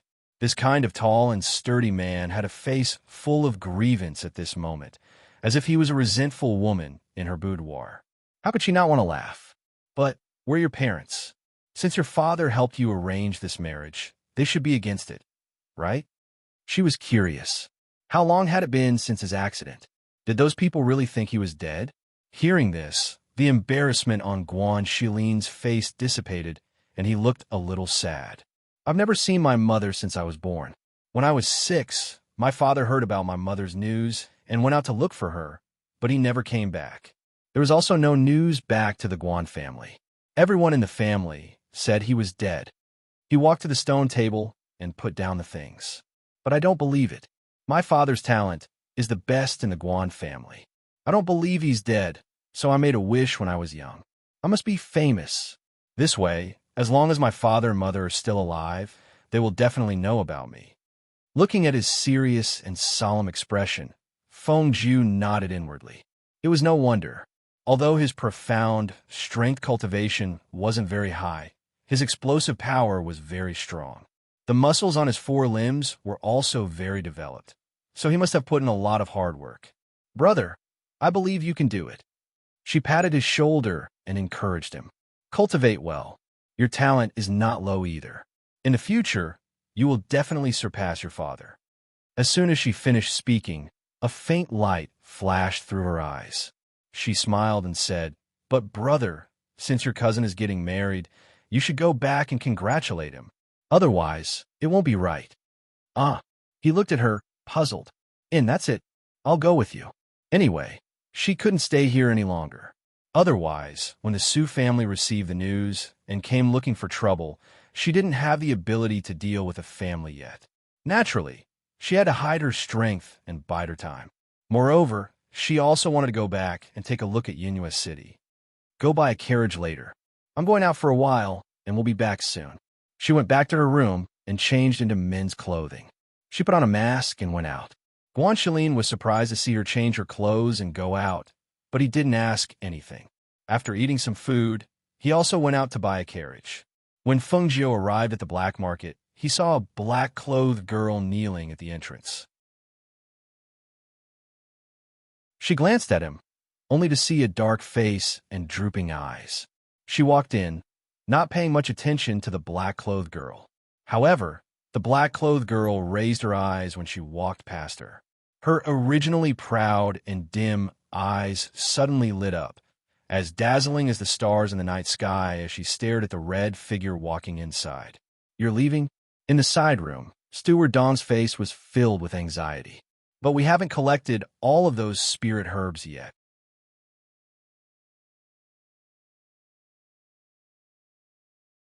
Chapter 74. She never thought that in the end, her medical skills would be the most useful. However, these were only the medicines that she had concocted. If it were the alchemists of this world, thinking of this, a dim light flashed across her eyes, and an idea slowly formed in her mind. She looked up at Steward Dong and asked, "I saw a young girl in black kneeling outside. She seems to be the one who drank the medicine that day?" "Yes, that's her. She's been kneeling there for 2 days. Actually, she's just here to see you." "See me?" She raised her eyebrows, a little surprised. "Yes, she's a cultivator with some fame in the black market's battle arena. It's said that she has a younger brother, but his health isn't very good. She used all the money she won from the battles here to treat her brother. However, many doctors have seen her brother and said that he won't live for long." As Steward Dong spoke, he saw that Feng Jiu was interested and continued, "2 days ago, I heard that her brother fell into a coma and the doctors in town couldn't do anything about it. For some reason, she knelt there and said that she wanted to see you. We promised you that we wouldn't reveal any information about you, so naturally, we wouldn't answer her. So, she's been kneeling there and can't be chased away." Feng Jiu nodded and didn't say much. After a while, she explained the matter of the spirit medicine to him and got up to leave. When he walked out of the black market's main entrance and passed by the young girl in black, Feng Jiu paused and glanced at her before walking away. The young girl in black turned to look at the departing figure. Her eyes flashed, and she immediately got up to follow him. After walking down 3 streets, Feng Jiu's footsteps suddenly stopped, and a mocking voice was heard. "You've been following me for so long. Don't tell me you want to rob me?" She turned around as she spoke. A black figure walked out from behind her. It was the black-faced young girl. She looked at the red figure in front of her and pursed her lips as she said, "You have the smell of medicine on you. You're the alchemist who concocted the medicine." Feng Jiu smiled and looked at her with his hands around his chest. His lips were slightly curved with a bit of evil. And then, the black-clothed girl looked at Feng Jiu in silence. After a long time, she knelt down and lowered her head. "Please save my brother." Her voice was stiff and cold. Although she was kneeling, her back was straight. Obviously, she was not someone who would beg for help. Feng Jiu's smile deepened, but he shook his head. "No, As soon as she finished speaking, she turned and walked forward. However, the figure that was originally kneeling appeared 3 steps away from her this time. "Please say my brother." It was still the same stiff voice and the same straight back. When Fengjiu saw this, he thought of her on the stage that day. Her eyes were like a little beast's, stubborn and determined. "Then tell me, why should I save your brother? I can help you kill people." Fengjiu shook his head. "There are professional black market assassins for killing people. I can give you my life." She shook her head again. "I don't need your life." Hearing this, she raised her head and looked straight at the person in front of her. "Then what do you want?" Fengjiu looked her up and down. He shook his head and smiled wickedly. He did not say anything and left.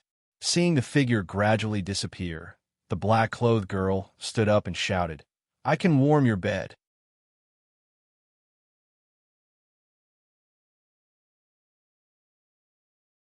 Chapter 75.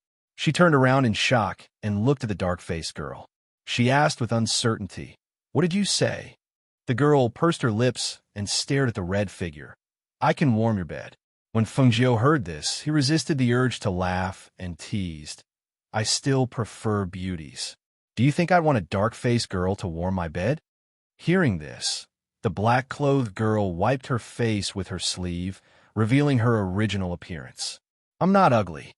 She looked at Fengjiu and said, Yes, not only was the girl not ugly, she was extremely stunning. She had a naturally beautiful face.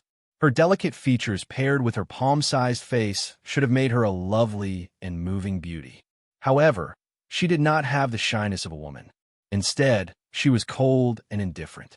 However, the cold aura around her gave her the feeling of an ice beauty. In addition to her beautiful face being darkened, her eyebrows and eyes were also modified. Therefore, she did not look very eye-catching. Without looking, it was easy to guess that her flat chest was bound with cloth. Fortunately, she was smart and knew to cover up her beautiful face. Otherwise, just her appearance alone would be enough to attract a lot of trouble. She walked back to the black-clothed girl's side with large strides and looked at her playfully. "You'll really warm my bed? As long as you save my little brother, my life is yours, not to mention this body." She appeared very indifferent, as if she did not care at all. However, her body tensed up when Fengjiu approached, and her hands secretly clenched, told Fengjiu that she was not as indifferent as she appeared to be. That's right. Which girl would casually warm someone's bed without care? Would she hand over her life so casually? She looked at her deeply, and the corners of her lips curled up slightly. "Lead the way." "Yes." The girl lowered her eyes and responded. Only then did she lead her to her room.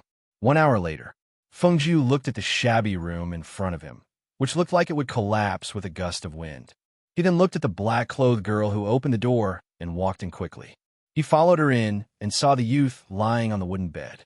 The black-clothed girl washed a cloth and wiped his forehead and palms. Then, she looked at Fengjiu. "He is my younger brother. 2 days ago, he took the medicine and vomited blood before fainting." Fengjiu walked forward and saw that the boy was so thin that his chin was sharp and his face was so pale that it was devoid of blood. With just a glance, he reached out and placed his hand on the boy's thin wrist to check his pulse. He withdrew his hand and ordered, "Undo his shirt." As he spoke, he took out a silver needle. The black-clothed girl did as she was told and undid her brother's clothes. She saw her holding a silver needle and casually inserting it into several acupuncture points on his body. The black-clothed girl's heart was slightly raised, and she resisted the urge to stop her brother.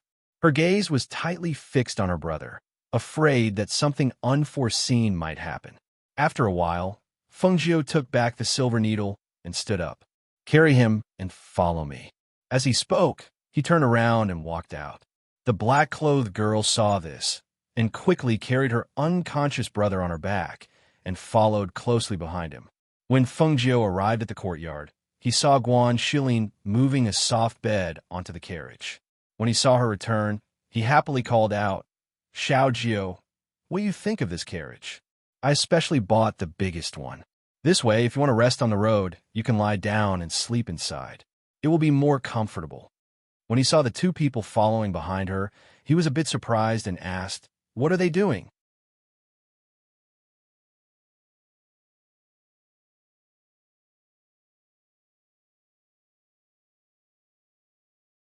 In a certain courtyard in Yingyue sit a Ling Shuang, who was dressed in black and had an outstanding appearance. Looked at the figure in white practicing the soft fist technique in the courtyard with a complicated gaze. That day, her brother woke up. That night, she kept her promise and took off all her clothes and laid on her bed. At this moment, she still remembered how she was shocked and didn't know whether to laugh or cry when she lifted the blanket and saw her naked body. It was also then that she found out that she was a girl. Since she didn't want her to warm her bed, why did she help her if she didn't like her beauty? However, no matter what, ever since she gave her life to her, she was her master. This would not change.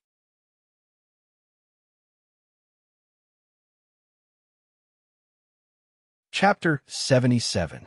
Feng Jiu withdrew her fists and looked at the beautiful girl standing on the steps. The more she looked at her, the more she was pleasing to the eye. Lang Shuang came back to her senses and walked towards her. She lowered her head slightly and said respectfully, "Master, young master hasn't returned yet." "He went out early in the morning and hasn't returned yet?"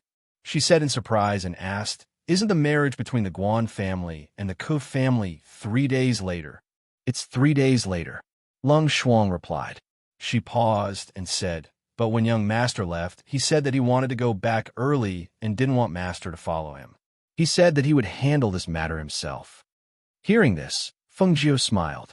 He must be worried that if she went, the situation would not be easy to clean up. Moreover, he still didn't believe that the Guan family would be too cruel to him, let alone that his clansmen would treat him coldly in the face of benefits. This was also good. If she let him handle it himself, he would know that some people would be ruthless in the face of benefits, even if they were clansmen. She didn't have a good impression of his family at all. But the Feng family, thinking of what she learned about the Feng family after coming to Yingyue City, a complicated feeling flashed through her heart. The Feng family really loved Feng Qingge, but they didn't know that Feng Qingge, who was now in the palm of their hands, killed their original daughter. Lang Shuang looked at the messy knife scars on Feng Jiu's face, and her eyes flashed. Those knife scars were scattered across her master's face in a disorderly manner. Countless scars covered her original appearance. What could be seen were only those scars that made one's heart tremble. She really couldn't imagine what kind of person would actually ruin a woman's face so thoroughly. What kind of hatred could be used to do such a thing? Thinking of her master who couldn't protect herself, she secretly made up her mind to protect her from now on. The current Lang Shuang naturally did not know Feng Jiu's skills and strength. Ever since she had followed her, she had only seen her practicing this soft and powerless fist technique in the courtyard every morning. On top of that, she was an alchemist herself. Thus, her preconceived notions made her think that she was only proficient in alchemy and that she was weak in terms of cultivation. Feng Jiu, who was deep in thought, sensed Lang Shuang's gaze. He turned to look at her and asked, "What's wrong?" Lang Shuang shook his head and lowered his head slightly. Seeing this, Feng Jiu seemed to have thought of something. He touched his face and chuckled. "Are you curious about how my face got ruined like this?" Her voice paused for a moment before she said carelessly, "Actually, it looks much better now. In the beginning, even I couldn't bear to look at it." She wasn't worried about the scars on her face. After all, as long as the spiritual medicine was complete, this face could be restored to its original state in less than a month. She was more worried about her cheap brother's hand now. There was news from the black market that the spiritual medicine she wanted was very difficult to find, and it hadn't been found yet. As long as the spiritual medicine wasn't available, his hand wouldn't be able to recover, and she wouldn't be able to let it go. If she really couldn't find the spiritual medicine, then she could only barter with those who had the spiritual medicine. At this time, in the Ku family.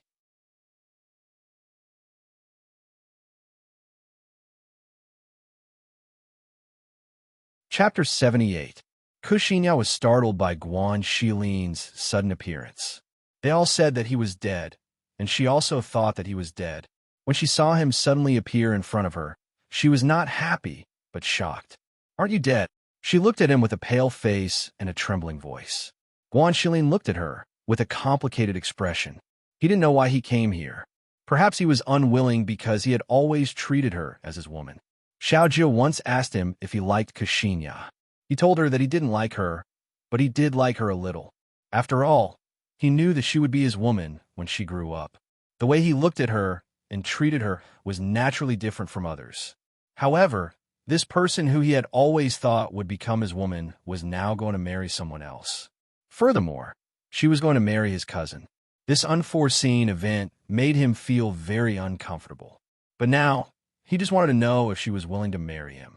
Kaxinya's parents rushed over when they heard the news.